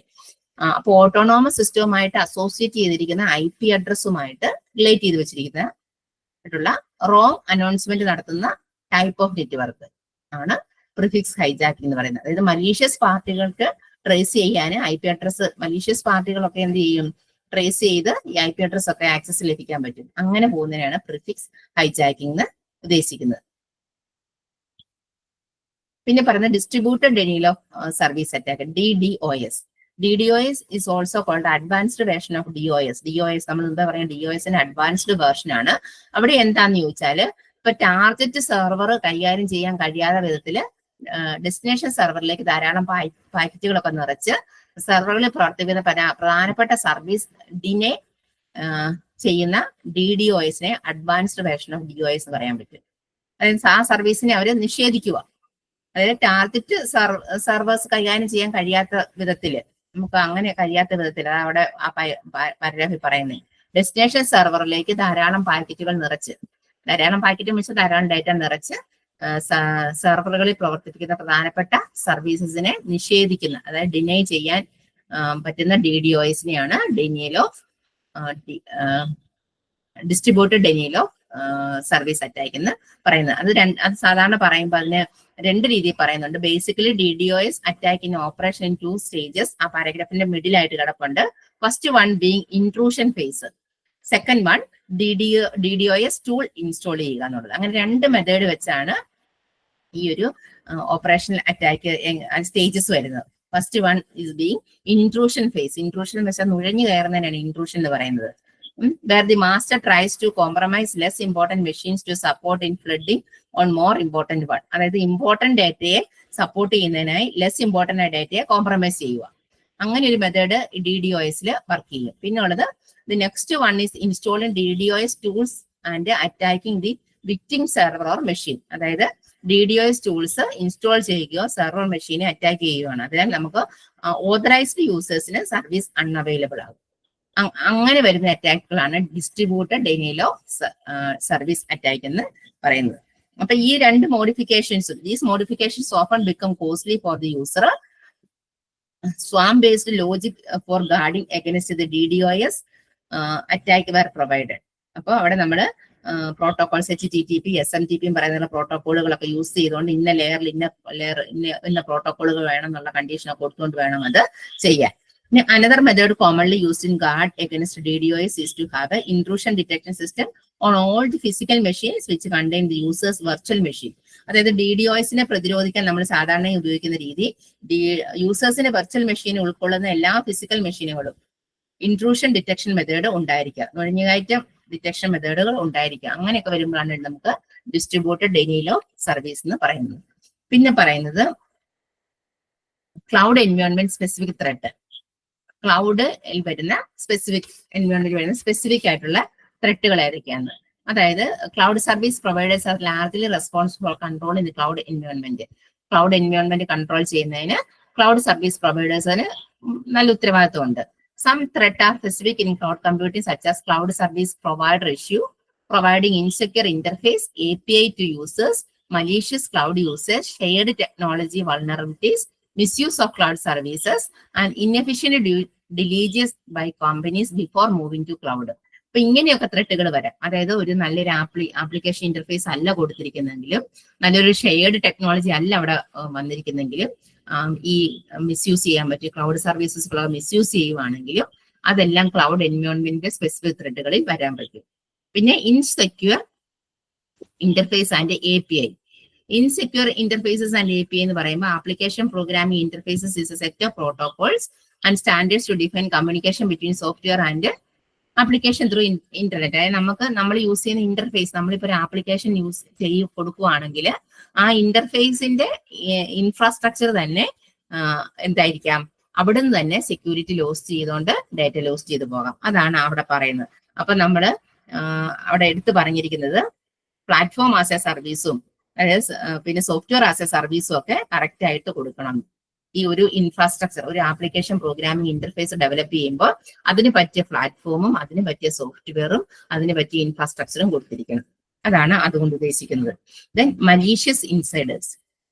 Malicious insider is someone who is an employee in the cloud organization or a business partner with access to the cloud network, application services or data and misuses his access to do unprivileged activities. അതായത് cloud ഓർഗനൈസേഷനിലെ തന്നെ അല്ലെങ്കിൽ ഒരു business partner തന്നെ കാര്യങ്ങൾ വേണേൽ ചോർത്തിക്കൊണ്ട് പോകത്തില്ലേ, അത് നമുക്ക് വേണമെങ്കിൽ മലീഷ്യസ് ഇൻസിഡന്റ്, അതായത് അകത്തുള്ളവർ തന്നെയാണ് ഡാറ്റ ചോർത്തിക്കൊണ്ട് പോയിരിക്കുന്നത് അല്ലെ. മിക്കവാറുമുള്ള ഓർഗനൈസേഷനിലെല്ലാം അങ്ങനെയാണ് ലീക്കേജ് സംഭവിക്കുന്നത് ഡാറ്റയ്ക്ക്. അതിന് നമുക്ക് മലീഷ്യസ് ഇൻസൈഡേഴ്സ് എന്ന് പറയുന്നത്. പിന്നെ abuse of cloud service. Cloud സർവീസുകളുടെ ദുരുപയോഗം, ഒരുപാട് ദുരുപയോഗിക്കുകയാണെങ്കിൽ അത് സെക്യൂരിറ്റി ഇഷ്യൂസ് ആണെന്ന് പറയുന്നുണ്ട്. അതായത് അവിടെ ഡാറ്റ വയലേറ്റ് ചെയ്യുന്നൊക്കെയുള്ള പോയിന്റ്സുകളാണ് പറയുന്നത്. പിന്നെ ഇൻസഫിഷ്യന്റ് ഡ്യൂ ഡിലീജൻസ്, അതായത് നമ്മൾ ജാഗ്രതയോടുകൂടി ഇരിക്കുക, അപര്യാപ്തമായ ജാഗ്രത വരിക, എല്ലാം നമ്മൾ ജാഗ്രതയോടുകൂടി ഇരിക്കണം. അല്ലാതെ നമ്മൾ ഇൻസഫിഷ്യന്റ് ഡ്യൂ ഡിലീജൻസ്, അപര്യാപ്തമായ ജാഗ്രതയാണെങ്കിലും ഡാറ്റ സെക്യൂരിറ്റിയുടെ ഒരു ഇഷ്യൂ എന്ന് പറയുന്നത്. Cloud computing offers existing opportunities of unlimited computing resources, fast access due which number of business shift to cloud without accessing the risk associated with. അതായത് ഒരു ബിസിനസിന്റെ സർവീസുകൾ ഉപയോഗിക്കുന്നതിന് മുമ്പായി അപകട സാധ്യതകളൊക്കെ വിലയിരുത്തുന്നതിന് നമുക്ക് ഡ്യൂ ഡിലീജിയസിനെ എന്ന ടൈം ഉപയോഗിക്കാം കേട്ടോ. ഒരു ബിസിനസ് സർവീസുകൾ ഉപയോഗിക്കുന്നതിന് തന്നെ മുൻപായിട്ട് അതിനകത്ത് എന്തൊക്കെ അപകട സാധ്യതകൾ വരാം. നമ്മളൊരു പുതിയ ഫേം തുടങ്ങുവാണെങ്കിൽ ഇങ്ങനെയൊക്കെ യൂസ് ചെയ്യുകയാണെങ്കിൽ എന്തൊക്കെ അപകട സാധ്യതകൾ വരാം, അതിൽ നമ്മൾ ജാഗ്രതയായിരിക്കണം. പിന്നെ ഷെയർഡ് ടെക്നോളജി വൾണറബിലിറ്റീസ്, അത് ഷെയർ ചെയ്യുമ്പോൾ service by sharing infrastructure platform and software different components such as CPU, GPUs may be not offer cloud security requirements such as perfect isolation. അതായത് നമ്മൾ ഇന്ന് യൂസ് ചെയ്യുന്ന ഇൻഫ്രാസ്ട്രക്ചറോ പ്ലാറ്റ്ഫോമോ സോഫ്റ്റ്വെയറോ ഒക്കെ ഷെയർഡ് ചെയ്യുമ്പോൾ അതിനകത്ത് വരുന്ന വൾണറബിലിറ്റീസ് ഏതൊക്കെയായിരിക്കും, അതൊരു മെയിൻ കാര്യമാണ്. അതായത് Sen platform is an open source solution used to offer cloud services. അതിന് യൂസ് ചെയ്യുന്ന ഒരു പ്ലാറ്റ്ഫോമാണ് സെൻ, XCM. അതായത് Sen ഹൈപ്പർവൈസേഴ്സ് code used to create logical privilege escalation. അതായത് നമുക്ക് അവിടെ ഒരു ഹൈപ്പർവൈസർ ഒക്കെ യൂസ് ചെയ്യുന്ന ഒരു പ്ലാറ്റ്ഫോമാണ് സെന്ന്. ആ പ്ലാറ്റ്ഫോം ഒക്കെ യൂസ് ചെയ്താൽ നമുക്ക് ഷെയർ ചെയ്യുമ്പോൾ ഉള്ള വൾണറബിലിറ്റീസ് കുറയ്ക്കാൻ പറ്റും എന്നാണ് പറയുന്നത്. പിന്നെ പറയുന്നത് ഇൻഅഡിക്വന്റ് ചേഞ്ച് കൺട്രോൾ ആൻഡ് മിസ്കോൺഫിഗറേഷൻ. അതായത് അഡിക്വേറ്റ് ആയിട്ടുള്ള കൺട്രോൾസുകൾ അല്ലാതെ വേറെ എന്തെങ്കിലും കോൺഫിഗറേഷനും ഇതായിട്ട് വരുവാണെങ്കിൽ, അതായത് ഇപ്പം നമുക്കൊരു അസറ്റ് ഉണ്ടെങ്കിൽ, നമ്മളൊരു ഫേമിനകത്ത് ഒരു അസറ്റ് ഉണ്ടെങ്കിൽ ആ അസറ്റ് റോങ് ആയിട്ട് കാണിച്ചാൽ അത് റോങ് ആയ കോൺഫിഗറേഷൻ ആകാം, അത് അറ്റാക്കിന് ചിലപ്പോൾ വിധേയമാവുകയും ചെയ്യാം. അപ്പൊ തെറ്റായ കോൺഫിഗറേഷൻ ഡേറ്റ ലീക്കേജിലേക്കും അതുപോലെ അൺവാണ്ടഡ് റീസോഴ്സ് മോഡിഫിക്കേഷനിലേക്ക് ഉറവിടമായി മാറാം. അതാണ് ഇൻഅഡിക്വേറ്റ് ചേഞ്ച് കൺട്രോൾ ആൻഡ് മിസ്കോൺഫിഗറേഷൻ എന്ന് പറയുന്നത്. പിന്നെ limited cloud usage visibility. That means when an organization is unable to determine whether a service running on its platform is secure or harmful. അല്ലെ, അതായത് ഒരു പ്ലാറ്റ്ഫോം സെക്യൂർ ആണോ ഹാംഫുൾ ആണോ നമുക്കൊന്ന് determine ചെയ്യണ്ടേ.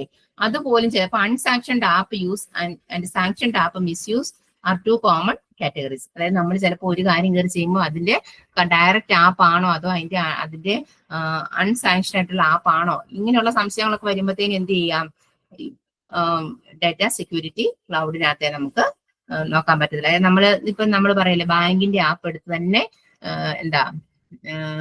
ട്രാൻസാക്ഷൻ നടത്താൻ ബാങ്കുകാർ പറയും. SBI ആണ് പറയും യോനോ ആപ്പ് എടുത്തേ ചെയ്യാവുള്ളൂ, അല്ലെങ്കിൽ സൗത്ത് ഇന്ത്യന്റെ മിറർ ആപ്പ് എടുത്തേ നിങ്ങൾ അത് ഓൺലൈൻ ട്രാൻസാക്ഷൻ ചെയ്യാവുള്ളൂ നമ്മളോട് പറയും. പക്ഷെ നമ്മൾ ഇത് രണ്ടും യൂസ് ചെയ്യാറില്ല. നമുക്ക് SBIയുടെ അക്കൗണ്ട് ആണെങ്കിലും സൗത്ത് ഇന്ത്യൻ ബാങ്കിന്റെ അക്കൗണ്ട് ആണെങ്കിലും നമ്മൾ എന്ത് ചെയ്യും, ജിപേയോ ഫോൺപേയോ അതുപോലുള്ള എന്തെങ്കിലും ടെക്നിക്ക് അതുപോലുള്ള ആപ്പുകൾ യൂസ് ചെയ്താണ് നമ്മൾ പ്രോസസ് ചെയ്യുന്നത്. അപ്പൊ ഞാനിപ്പോ ഒരാൾക്ക് 1000 ഇട്ട് കൊടുത്തെങ്കിൽ അയാളുടെ അക്കൗണ്ടിൽ ചെന്നുമില്ല, എന്റെ അക്കൗണ്ടിൽ പോവുകയും ചെയ്തെങ്കിൽ ബാങ്കിൽ പോയി കംപ്ലൈന്റ് ചെയ്താൽ കിട്ടുമോ? ഒരിക്കലും ഇല്ല. കാരണം അത് അവർ പറഞ്ഞിരിക്കുന്ന സാങ്ഷൻ ചെയ്തിരിക്കുന്ന ആപ്പല്ല നമ്മൾ ചെയ്തിരിക്കുന്നത്, അതുകൊണ്ട് അവർക്ക് യാതൊരു ഉത്തരവാദിത്വം അതിനകത്തില്ല. പക്ഷെ അവർ പറഞ്ഞിരിക്കുന്ന സൗത്ത് ഇന്ത്യന്റെ മിറർ ആപ്പ് വഴിയോ യോണോ ആപ്പ് വഴിയോ ആണ് നമ്മൾ ചെയ്തെങ്കിൽ അവർക്ക് അത് കണ്ടുപിടിക്കാൻ പറ്റും അതെങ്ങനെയാണ് ട്രാൻസ്ഫർ ചെയ്തിരിക്കുന്നത്, ആരുടെ അക്കൗണ്ടിലേക്കാണെന്നുള്ളത്. നമ്മൾ ജസ്റ്റ് ഫോൺ നമ്പർ മാത്രം യൂസ് ചെയ്തുകൊണ്ടല്ലേ ചിലപ്പോൾ അക്കൗണ്ടിലോട്ട് പൈസ ഇടുന്നത്, അല്ലേ? അപ്പം പിന്നെ ആ ഫോൺ നമ്പർ പിന്നെ നമ്മൾ വിളിക്കുമ്പോൾ കോൺടാക്ട് ചെയ്ത് കിട്ടിയില്ല, നമ്മൾ ആരോട് പോയി ചോദിക്കും? അതുകൊണ്ടാണ് ഇവിടെ പറയുന്നത് അങ്ങനെയൊക്കെയുള്ള ആപ്പുകളൊക്കെ നോക്കി വേണം കൊടുക്കാനുള്ളത്. പിന്നെ loss of operation and security log, അതായത് പ്രവർത്തന സുരക്ഷാ ലോഗുകളുടെ നഷ്ടം വരാം എന്ന് പറഞ്ഞാല് the lack of operation logs make evaluating operational variables difficult. When data is unavailable for analysis, options for resolving difficulties are limited. അതായത് ഓപ്പറേഷണൽ രേഖകളുടെ അഭാവം ലൈക്ക് ഓപ്പറേഷണൽ വേരിയബിൾസിനെ വിലയിരുത്തുന്നതിന് ബുദ്ധിമുട്ടാക്കുന്നു. അതൊരു ഇഷ്യൂ ആയിട്ട് പറയുന്നുണ്ട്. പിന്നെ ഫെയിലർ ഓഫ് ഐസൊലേഷൻ എന്ന് പറയുമ്പോൾ നമ്മൾ ഒരു ഭാഗത്തെ മാത്രം മാറ്റി വെച്ച് കൊടുത്തു വെച്ചാൽ എന്നിട്ട് അത് ഐസൊലേറ്റ് ചെയ്ത് പോയെങ്കിൽ, അല്ലെ, ഐസൊലേറ്റ് ചെയ്ത് വെച്ച് അവിടെ ഫെയിലർ ആയി പോയെങ്കിൽ അതൊരു സെക്യൂരിറ്റി ഇഷ്യൂ ആണ്. പിന്നെ റിസ്ക് ഓഫ് നോൺ കംപ്ലൈൻസസ് പറയും നമ്മള് അതിനുള്ള നോൺ കംപ്ലൈൻസിന്റെ അപകട സാധ്യതകൾ എന്തൊക്കെയാണെന്നാ പറയുന്നത്.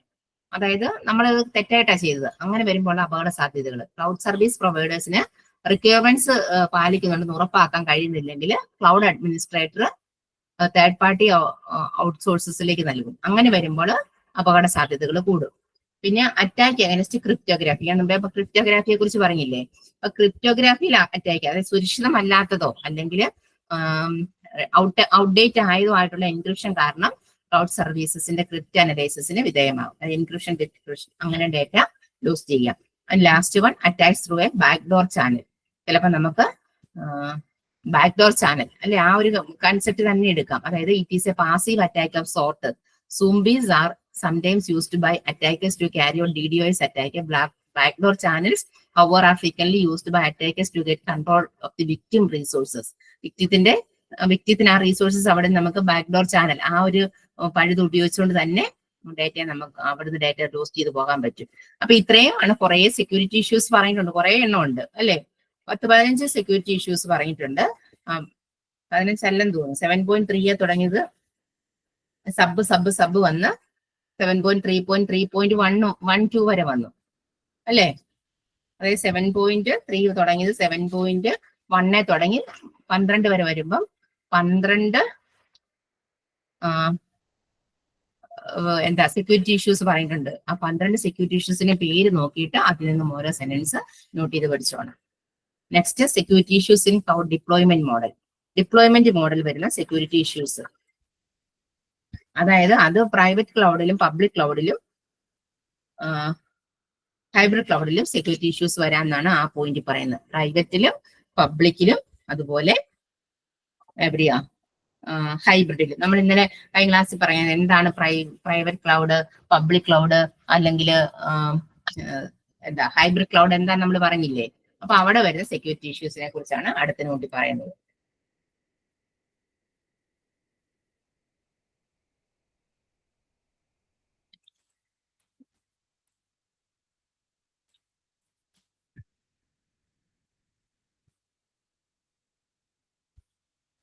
നമുക്ക് നോക്കാം.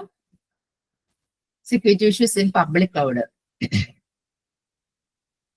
The 3 basic requirements of security, confidentiality, integrity and availability. നമ്മൾ ആദ്യമേ അതാ പറഞ്ഞത്, അതെ പഠിച്ചോളാന്നും പറഞ്ഞു. ആ required to protect data through its life cycle അല്ലെ. ഒരു ഡാറ്റയുടെ ലൈഫ് സൈക്കിളിൽ ഇത് 3 കാര്യം നോക്കി പ്രൊട്ടക്ട് ചെയ്യണം. Data must be protect during various stages of creation, sharing, archiving and processing. Data അത് ക്രിയേറ്റ് ചെയ്യുമ്പോൾ തൊട്ട് തന്നെ ഡാറ്റയെ നമ്മൾ പ്രൊട്ടക്ട് ചെയ്തിരിക്കണം. അതുപോലെ ഷെയർ ചെയ്യുമ്പോഴും സ്വീകരിക്കുമ്പോഴും പ്രോസസ് ചെയ്യുമ്പോഴും എല്ലാം അങ്ങനെ തന്നെ ആയിരിക്കണം. However, situations become more complicated in case of public cloud where we do not have any control over service provider security practices. Public ക്ലൗഡിൽ വരുമ്പോൾ അതിന് ചിലപ്പം കോംപ്ലിക്കേറ്റഡ് ആവുന്നുണ്ട്. പ്രൈവറ്റ് ക്ലൗഡ് എന്ന് പറഞ്ഞാൽ ബസ്സേ കയറി യാത്ര ചെയ്യുന്ന ഒരു എക്സാമ്പിൾ ഞാൻ പറഞ്ഞില്ലേ. അപ്പൊ അതിന് എത്രമാത്രം സെക്യൂരിറ്റി ഉണ്ടെന്നുള്ളത് നമുക്കൊരു ഐഡിയ ഉണ്ട് അല്ലെ. ദൂരയാത്രയ്ക്കൊക്കെ എത്രമാത്രം തന്നെ സെക്യൂരിറ്റി ഉണ്ടെന്ന് അറിയാം എന്ന് പറയുന്നവരാണ്. പബ്ലിക് ക്ലൗഡിൽ നിന്നാണ് നമുക്ക് ഡേറ്റ എടുക്കണമെങ്കിൽ അതിന് വരുന്ന സെക്യൂരിറ്റി ഇഷ്യൂസ്. അതായത് in case of public cloud, same infrastructure is shared between multiple tenants and chances of data leakage between these tenants are very high. അതായത് ഒരേ ഇൻഫ്രാസ്ട്രക്ചർ ഇന്റീരിയർ പല കസ്റ്റമേഴ്സിന് കൊടുക്കുമ്പോൾ അവിടെ ഡാറ്റ ലീക്കേജ് വരാം അല്ലേ. അപ്പൊ അങ്ങനെ വരാം. പിന്നെ most of the service providers run in A multi tenant infrastructure. അതായത് കൂടുതലും സർവീസ് പ്രൊവൈഡേഴ്സും ഇങ്ങനെ മൾട്ടി ടെനന്റ് ആയിട്ടുള്ള ഇൻഫ്രാസ്ട്രക്ചർ ആയിരിക്കും കൊടുക്കുന്നത്. അപ്പൊ proper investigations at the time of choosing the service provider must be done in order to avoid such risk കേട്ടോ. അപ്പൊ അതൊരു മെയിൻ കാര്യമാണെന്ന് ഓർക്കുക. പിന്നെ ഉള്ളത് security issues in a private cloud. Private cloud എന്ന് പറയുമ്പോൾ virtualization techniques are quite popular in private cloud. In such a scenario, risk of a hypervisor should be carefully analyzed. നമ്മൾ കഴിഞ്ഞ ക്ലാസ്സിൽ പറഞ്ഞ കാര്യങ്ങളൊക്കെ ഒന്നുകൂടി ഒന്ന് വരുന്നേ ഉള്ളൂ. അതായത് ഹൈപ്പർവൈസർ ഒക്കെ കൊടുത്തോണ്ട് ക്ലൗഡ് എൻവയോൺമെന്റിൽ OS-ഉമായിട്ട് ഹാർഡ്വെയറുമായിട്ട് കണക്ഷൻ വെച്ചുകൊണ്ട് വേണം ചെയ്യാനുള്ളത്. അതായത് IPsec കൊടുക്കണം. എൻക്രിപ്ഷൻ ടെക്നിക്സിന് IP level security, internet protocol level security കൊടുക്കണം എന്നാണ് അടുത്ത പാരഗ്രാഫിലൊക്കെ പറയുന്നത്. പിന്നെ സെക്യൂരിറ്റി ഇഷ്യൂസ് ഇൻ ഹൈബ്രിഡ് ക്ലൗഡും ഉണ്ട് കേട്ടോ. അപ്പൊ ഇത് രണ്ടും സക്സസ് ആയ ഹൈബ്രിഡിന്റെ രണ്ടിന്റെയും കൂടെ കോമ്പിനേഷൻ അല്ലേ. അപ്പൊ ഈ പറഞ്ഞിരിക്കുന്ന എല്ലാം അവിടെ ഒന്നുകൂടെ എഡിറ്റ് ചെയ്യണം എന്നാണ് പറഞ്ഞിരിക്കുന്നത്. Ensuring security in cloud against various types of attacks. ഏതൊക്കെ അറ്റാക്സുകൾ വരാം? Ensuring security in cloud against various types of protecting data from breaches, protecting data from loss, protecting data from service hijacking എന്ന് പറയും. DDoS നമ്മൾ മുമ്പേ പറഞ്ഞ കാര്യങ്ങൾ തന്നെ പിന്നെ എങ്ങനെയൊക്കെ നമുക്ക് പ്രൊട്ടക്ട് ചെയ്യാം. നമ്മൾ മുമ്പേ സെക്യൂരിറ്റി ഇഷ്യൂസിനെ കുറിച്ചല്ലേ പറഞ്ഞത്. ആ സെക്യൂരിറ്റി ഇഷ്യൂസിന്റെ ആദ്യം അതേ പോയിന്റ്സ് തന്നെയാണ് പ്രൊട്ടക്ട് ചെയ്യാനും പറയുക. ഡാറ്റ ബ്രീച്ചസിൽ നിന്നും പ്രൊട്ടക്ട് ചെയ്യണം, ഡാറ്റ ലംഘിക്കുന്നതിൽ നിന്നും പ്രൊട്ടക്ട് ചെയ്യണം എന്നാണ് ആ പാരഗ്രാഫിൽ പറയുന്നത്. പിന്നെ ഡാറ്റ ലോസ്റ്റ് ചെയ്യുന്നതിൽ നിന്ന് നമുക്ക് പ്രൊട്ടക്ട് ചെയ്യണം. അതിനുള്ള മെക്കാനിസംസ് ഒക്കെ അപ്ലൈ ചെയ്യണം എന്നാണ് അടുത്ത പാരഗ്രാഫിൽ പറയുന്നത്. പിന്നെ protection from account or service hijacking, അതായത് സർവീസ് ഹൈജാക്കിങ്, അതായത് മൾട്ടി ഫാക്ടർ ഓതന്റിക്കേഷൻ ഒക്കെ അവോയ്ഡ് ചെയ്താൽ നമുക്ക് to avoid account hijacking threat, multi-factor authentication for remote access using at least 2 credentials can be used. അതായത് 2 credential യൂസ് ചെയ്ത് കയറുക എന്നുള്ളത്. Password, user I ഡിയും പാസ്വേഡിന്റെ കൂടെ OTP പോലുള്ള, അതൊക്കെ ഞാൻ മുമ്പേ പോയിന്റ്സ് അതോടെ പറഞ്ഞു പോയത്, ഇതിൽ നിന്ന് എങ്ങനെ രക്ഷപ്പെടാന്നുള്ള പോയിന്റ്സ് കൂടെ പറഞ്ഞായിരുന്നു. OTP പോലുള്ള കൂടുതൽ എക്സ്ട്രാ ആയിട്ടുള്ള ക്രെഡൻഷ്യൽസ് കൂടെ കൊടുത്തുകൊണ്ട് ചെയ്യുവാണെങ്കിൽ നമുക്ക് ഇതിൽ നിന്നൊക്കെ രക്ഷപ്പെടാനാണ്. DDoS അറ്റാക്കിൽ നിന്നും അതുപോലെ ഇൻസെക്യൂർ ആയിട്ടുള്ള ഇന്റർഫേസിൽ നിന്നൊക്കെ പ്രൊട്ടക്ട് ചെയ്യണമെന്നുണ്ടെങ്കിൽ ആപ്ലിക്കേഷൻ പ്രോഗ്രാമിംഗ് ഇന്റർഫേസ് കറക്റ്റ് ആയിട്ട് കൊടുക്കണം. അതായത് യൂസറിന് കൊടുക്കുന്ന ഇന്റർഫേസ്, ക്ലൗഡിൽ നിന്ന് യൂസറിന് കൊടുക്കുന്ന ഇന്റർഫേസുകൾ കറക്റ്റ് വേയിൽ, അതായത് റോബസ്റ്റ് ഓതന്റിക്കേഷൻ കൊടുത്തോണ്ട്, എൻക്രിപ്ഷൻ ഡീക്രിപ്ഷൻ മെത്തേഡ് കൊടുത്തോണ്ട്, എന്നാൽ യൂസറിന് അണ്ടർസ്റ്റാൻഡ് ചെയ്യുന്ന രീതിയിലുള്ള APIs ഒക്കെ കൊടുക്കണം എന്നാണ് അവിടെ ആ ഒരു പോയിന്റിൽ പറയുന്നത്. അതുപോലെ പ്രൊട്ടക്ഷൻ ഫ്രം മലീഷ്യസ് ഇൻസൈഡേഴ്സ്, അതായത് ക്ലൗഡിൽ തന്നെ പ്രൊവൈഡറിലും കസ്റ്റമറിലും തന്നെ അതിനകത്ത് തന്നെ ഹൈജാക്കേഴ്സ് കാണും, അവരെ അതിൽ നിന്നും മാറ്റുക. അതായത് ലീഗൽ എഗ്രിമെന്റ് ഒക്കെ കൊടുത്ത് ഈ രീതിയിലാണെങ്കിൽ മാത്രമേ ഇതിനകത്തോട്ട് എൻട്രി ഉള്ളൂ എന്നുള്ള രീതിയിൽ എംപ്ലോയീസിനെ എൻട്രി ചെയ്ത് വെക്കുക, അല്ലെങ്കിൽ അവിടെ നിന്ന് തന്നെ ഡേറ്റ അറ്റാക്ക് ചെയ്യാൻ പറ്റും.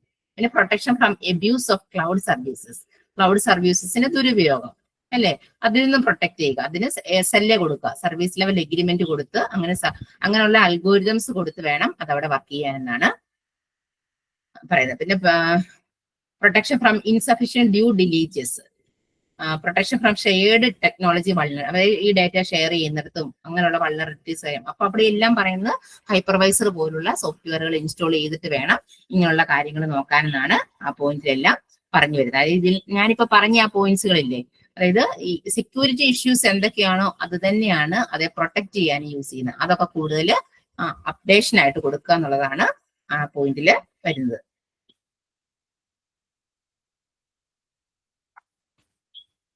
അതായത് protection from SQL injection, XSS, Google hacking, post hacking, ഇത് തന്നെ നമ്മളെ സെക്യൂരിറ്റി ഇഷ്യൂസിൽ പറഞ്ഞതല്ലേ. അപ്പൊ പ്രൊട്ടക്ട് ചെയ്യാനും ഇതെല്ലാം പ്രൊട്ടക്ട് ചെയ്യുക.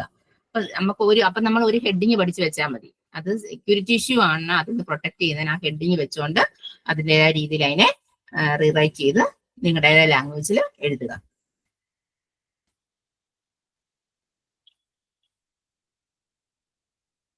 നെക്സ്റ്റ് പോയിന്റ് പറയുന്നത്, അടുത്ത പോയിന്റ് എല്ലാം അതിനെക്കുറിച്ച് അങ്ങനെ അതിൽ നിന്നും രക്ഷപ്പെട്ട് നോക്കി ഉള്ള കാര്യങ്ങളാണ് പറയുന്നത്. പിന്നെ identity and access management, IAM. Next 7.6 പറയുന്ന ഐഡന്റിറ്റി ആൻഡ് ആക്സസ് മാനേജ്മെന്റ്. അതിനകത്ത് എന്തൊക്കെ വരാം, അതായത് അതൊരു ഫ്രെയിംവർക്ക് ഓഫ് ബിസിനസ് പ്രോസസ്സാണ്. IAM എന്ന് പറയുന്നത് is A framework of business process. On A fundamental level, identity and access management encompasses the following components: how individuals are identified in a system, how roles are identified in a system, adding, removing, updating individuals and other roles in a system, assigning levels of access of individuals or groups of individuals, and protecting sensitive data within the system and securing the system itself. അതാണ് എന്ത് പറയുന്നത്, IAM, identity and access management എന്ന് പറയുന്ന framework പറയുന്നത് എന്താണ്, നമ്മൾ എങ്ങനെയാ how individuals are identified in A system. ഒരു സിസ്റ്റത്തിലോട്ട് അല്ലെങ്കിൽ ഒരു ഇൻഫ്രാസ്ട്രക്ചറിലോട്ട് ഒരാൾ ഒരു ക്ലൗഡിലോട്ട് ഒരു യൂസർ കയറുമ്പോൾ അതിനെ എങ്ങനെ ആ ഇൻഡിവിജ്വൽസ് നമ്മൾ ഐഡന്റിഫൈ ചെയ്യുന്നു, ദാറ്റ് ഈസ് ഓതന്റിക്കേഷൻ പ്രോസസ്സ് അല്ലെ, അത് ചെയ്തല്ലേ ചെയ്യുന്നത്. പിന്നെ ആ കയറുന്ന ആളുടെ റോൾ എന്തായിരിക്കും അതിനെ നമ്മൾ അസൈൻ ചെയ്യണം. പിന്നെ നമുക്ക് adding, removing, updating individuals and Rolls in A system അല്ലെ, ഒരു സിസ്റ്റത്തിലുള്ള ആൾക്കാരുടെ റോളുകൾ ആഡ് ചെയ്യുക. അതായത് ആൾക്കാർ മീൻസ് ക്രെഡൻഷ്യൽസ് കയറുമ്പോൾ അവരുടെ റോളുകൾ ആഡിങ്, റിമൂവിങ് ഓർ അപ്ഡേറ്റിംഗ്, ഇതൊക്കെ ഇതിനകത്ത് വരുമെന്നാണ് പറയുന്നത്. IAM ഫ്രെയിംവർക്ക് വരുന്ന കാര്യങ്ങളാണ് പറയുന്നത്. പിന്നെ സെൻസിറ്റീവ് ഡാറ്റയെ പ്രൊട്ടക്ട് ചെയ്ത് വെക്കുക, അതായത് സെക്യൂർ ചെയ്ത് വെക്കുക. അപ്പൊ ബെനിഫിറ്റ്സ് ഓഫ് IAM, അതായത് ഐഡന്റിറ്റി ആൻഡ് ആക്സസ് മാനേജ്മെന്റ് എന്ന് പറഞ്ഞ ഫ്രെയിംവർക്കിന്റെ ബെനിഫിറ്റ്സ് എന്താണെന്ന് ചോദിച്ചാൽ, access privilege and granted according to policy. അതായത് പ്രിവിലേജിനെ ആക്സസ് പ്രിവിലേജ് എന്ന് പറഞ്ഞാൽ അത് ഓതറൈസ്ഡ് ആയിട്ടുള്ളവർ മാത്രമേ ആക്സസ് ചെയ്യുന്നുള്ളൂ. പിന്നെ companies R that properly manage identities have greater control four user access. Automating IAM systems allow business to operate more efficiently by decreasing the effort. അതായത് business നല്ല എഫിഷ്യന്റ് ആയിട്ട് പോകണം, എന്നാൽ യൂസറിന്റെ എഫോർട്ട് കുറച്ചുകൊണ്ട് ടൈമും മണിയും ഒക്കെ നമുക്ക് സേവ് ചെയ്തുകൊണ്ട് കൊണ്ടുപോകണം. അങ്ങനെയുള്ള കാര്യങ്ങളാണ് അതിന്റെ ബെനിഫിറ്റ്സ് പറയുന്നത്. Next, type of digital authentication. Digital authentication type നമുക്കറിയാം. ഡിജിറ്റലി നമ്മൾ ഈ ക്രെഡൻഷ്യൽ മാത്രം കൊടുത്ത് കയറുക, യൂസർ ഐ ഡി പാസ്വേഡ് കൊടുത്ത് കയറുന്ന ഒരു കാലം ഇപ്പൊ കഴിഞ്ഞു അല്ലെ. ഇനി നമ്മളിപ്പോ കൊടുക്കുന്നത് എന്തായിരിക്കും? ബയോമെട്രിക്സ് ഒക്കെ അല്ലേ കൊടുത്ത് കയറുന്നത്. അപ്പൊ അങ്ങനെയുള്ളതിനെ കുറിച്ച് നമുക്കൊന്ന് നോക്കാം. ഫസ്റ്റ് വൺ പറയുന്നത് യുണീക്ക് പാസ്വേഡ് കൊടുത്ത് കയറുക. Digital authentication is unique password. ഒരു ഡിജിറ്റൽ ഓതന്റിക്കേഷൻ ആണ്, യുണീക്ക് പാസ്വേഡ് കൊടുത്ത് കയറുന്നു. പിന്നെ pre shared key PSK is another type of digital authentication ആണ്. അതായത് think of a branch office Wi-Fi password. This type of authentication is less secure than individual password. A concern with shared passwords like a PSK is frequently changing them can be cumbersome. അതായത് നമ്മൾ pre shared key ഇല്ലേ, അതായത് ബുദ്ധിമുട്ടുള്ള wifi പാസ്വേഡുകളൊക്കെ കൊടുത്ത് set ചെയ്ത് വെക്കുക എന്നുള്ളത്. പിന്നെ ബിഹേവിയറൽ ഓതന്റിക്കേഷൻ, ബിഹേവിയർ ആയിട്ട് ഒരാളെ എങ്ങനെ ഓതന്റിക്കേറ്റ് ചെയ്യാം, അത് ഡിജിറ്റലാ എന്ന് പറഞ്ഞാൽ ഇത്രയേ ഉള്ളൂ. ആ ഒരാളുടെ ബിഹേവിയറിനനുസരിച്ച്, അയാളുടെ പെരുമാറ്റത്തിനനുസരിച്ച്, അതായത് ഒരു ഡിവൈസുമായിട്ട് ഒരാൾ എങ്ങനെയാണ് ഇന്ററാക്ട് ചെയ്യുന്നത്, അല്ലെ അയാളുടെ ഹൗ ദ ടൈപ്പ്, നമ്മളിപ്പോ കീബോർഡിൽ എങ്ങനെ ടൈപ്പ് ചെയ്യുന്നു, നമ്മുടെ ഫോൺ എങ്ങനെ നമ്മൾ ഉപയോഗിക്കുന്നു, അല്ലെങ്കിൽ നമ്മുടെ മൗസ് എങ്ങനെ നമ്മൾ യൂസ് ചെയ്യുന്നു, ഇതിനെയൊക്കെ ബേസ് ചെയ്തുകൊണ്ട് ഒരു ഓതന്റിക്കേഷൻ ആണ് ബിഹേവിയറിൽ വരുന്നത്. യൂസറിന്റെ ബിഹേവിയർ അനുസരിച്ച് ഓതന്റിക്കേറ്റ് ചെയ്യാം. അതിനെയാണ് ഡിജിറ്റൽ ഓതന്റിക്കേഷൻ പറയാം, ബിഹേവിയർ ഓതന്റിക്കേഷൻ കേട്ടോ. അതായത് നമ്മൾ ഫ്രീക്വന്റ് ആയിട്ട് ഒരേ സൈറ്റ് തന്നെ നോക്കുന്നവരാണെങ്കിൽ എന്നിട്ട് അന്നേരം തന്നെ ആ യൂസറിന്റെ ബിഹേവിയർ ക്ലൗഡിൽ നമുക്ക് അങ്ങനെ എടുക്കാൻ പറ്റും. പിന്നെ ബയോമെട്രിക്സ് എല്ലാവർക്കും അറിയാവുന്ന കാര്യമാണ്. ബയോമെട്രിക്സ് വെച്ച് ഡിജിറ്റൽ ഓതന്റിക്കേഷൻ ചെയ്യാൻ പറ്റും. അതായത് ഫിംഗർ പ്രിന്റ്, അതുപോലെ കണ്ണിന്റെ കൃഷ്ണമണി, ഐറിസ്, ഫേസ്, പാമ്, ഗേറ്റ്സ് എന്ന് പറഞ്ഞാൽ നമ്മുടെ നടത്തം, പിന്നെ വോയിസോ, അങ്ങനെ സം കേസസ് DNA വെച്ച് വരെ നമുക്ക് ഏതായിരിക്കും ഡിജിറ്റൽ ഓതന്റിക്കേഷൻ നടത്താൻ പറ്റും. അപ്പൊ ആ ടൈം ഒന്ന് നോട്ട് ചെയ്ത് വെച്ചോണം.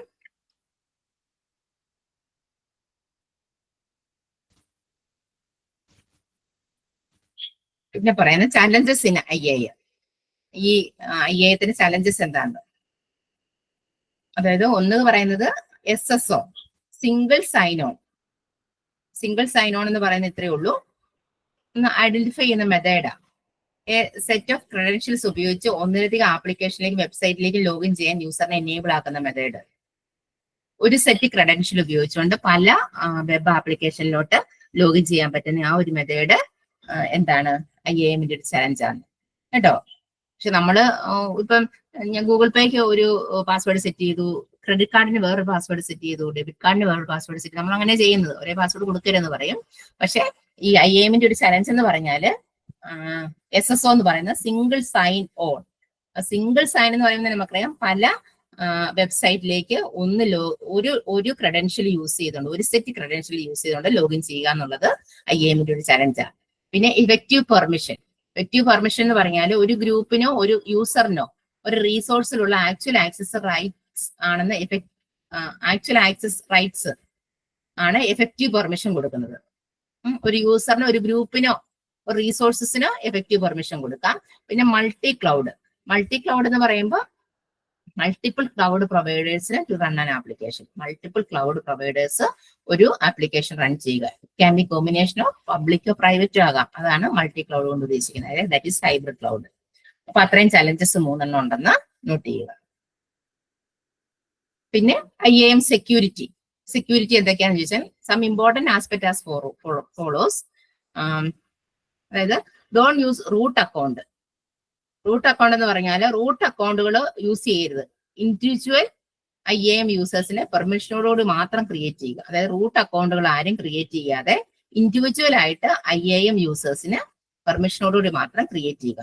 പിന്നെ adopt role per group model. അതായത് ഓരോ ഗ്രൂപ്പിനും ഒരു റോൾ മോഡൽ അഡോപ്റ്റ് ചെയ്യുക. അതായത് യൂസറിന് ചെയ്യേണ്ട സ്പെസിഫിക് തിങ്സ് നോക്കി ഗ്രൂപ്പുകൾക്ക് ഓരോ പോളിസി കൊടുക്കുക എന്ന്. അതാണ് adopt role per group model. പിന്നെ ഗ്രാൻഡ് ലീസ്റ്റ് പ്രിവിലേജ് എന്ന് പറഞ്ഞാൽ only grant the least amount of permissions need for a job, just like we discussed in the lambda function for accessing Dynamo D B എന്ന് പറയുന്നത് പോലെ lambda function use ചെയ്തുകൊണ്ട് നമ്മൾ Dynamo D അത് access ചെയ്യുന്നത് പോലെ നമുക്ക് ഒരു ഗ്രാൻഡ് ലീസ്റ്റ് പ്രിവിലേജ് കൊടുക്കുക. എന്നാൽ ഒരു പെർമിഷൻ കൊടുക്കുക, ഒരു ജോബിന് വേണ്ടി ഒരു പ്രത്യേക ഒരു അവകാശം കൊടുക്കുക. ലിവറേജ് ക്ലൗഡ് പ്രൊവൈഡ് ടൂൾസ്, അതായത് ക്ലൗഡ് പ്രൊവൈഡഡ് ടൂൾസ് മാക്സിമം നമ്മൾ പ്രയോജനപ്പെടുത്തണം. പിന്നെ security as a service. Security as a service എന്ന് പറയുന്നത് SCIS എന്ന് പറഞ്ഞാൽ ഇപ്പൊ സബ്സ്ക്രിപ്ഷൻ ഒക്കെ ഉള്ള ബിസിനസ്, സബ്സ്ക്രിപ്ഷൻ ബേസിസിൽ ഒരു നിശ്ചിത ടൈമിൽ പ്രോഡക്ട്സ് സർവീസസ് വാഗ്ദാനം നൽകുന്ന ഒരു ബിസിനസ് മോഡലാണ് security as a service. Note ചെയ്ത് വെച്ചോണം, ഫസ്റ്റ് ലൈനിൽ കിടക്കുന്നതാണ്. ഒരു സബ്സ്ക്രിപ്ഷൻ ബേസിസിൽ, സബ്സ്ക്രിപ്ഷൻ ബേസിസ് എന്താണെന്ന് അറിയാം, അതിൽ ഒരു നിശ്ചിത ടൈമിനുള്ളിൽ പ്രോഡക്റ്റിലെ സർവീസസുകൾ വാഗ്ദാനം നൽകുന്ന ഒരു ബിസിനസ് മോഡലാണ് security as a service.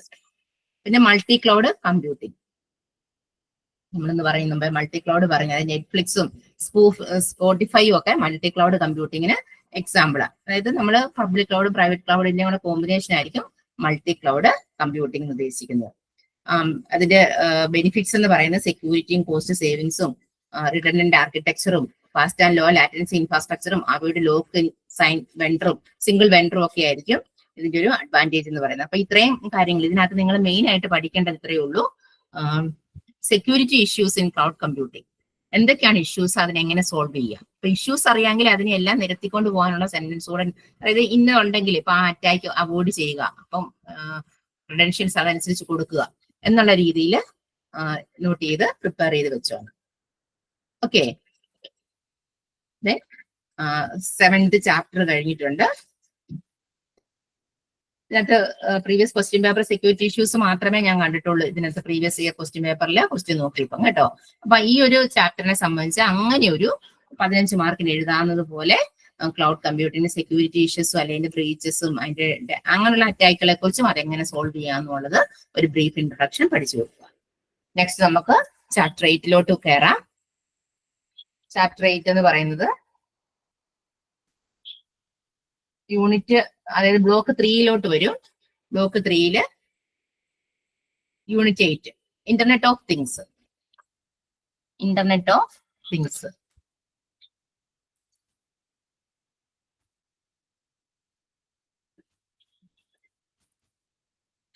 IoT എന്ന് എല്ലാരും കേട്ടിട്ടുണ്ട് അല്ലേ? എന്താണ് IoT?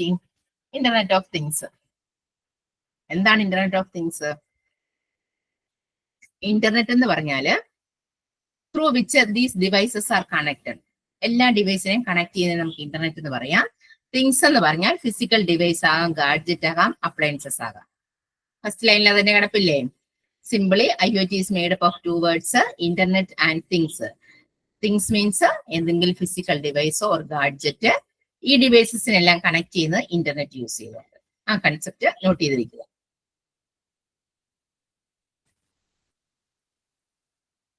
Internet of Things is a massive network of physical devices embedded with sensors, software, electronics, and network, which allows the devices to exchange or collect data and perform certain actions. അതാണ് internet of തിങ്സിന്റെ definition കൊടുത്തിരിക്കുന്നത്. എന്താണ് internet of things എന്ന് പറഞ്ഞാൽ physical devices, ഒരു sensor, physical ഡിവൈസിനകത്ത് ഒരു sensor embed ചെയ്ത് വെച്ചിരിക്കുക, അതിനകത്ത് സോഫ്റ്റ്വെയറും ഇലക്ട്രോണിക്സും നെറ്റ്വർക്സും എല്ലാം കൂടെ കൊടുത്തു വെച്ചിട്ട് അതിൽ നിന്നും ഡേറ്റ നമുക്ക് കളക്ട് ചെയ്തെടുക്കുകയാണ് നമ്മൾ ചെയ്യുന്നത്. ഏത്? അതിനാണ് നമ്മൾ ഇന്റർനെറ്റ് ഓഫ് തിങ്സ് എന്ന് പറയുന്നത്.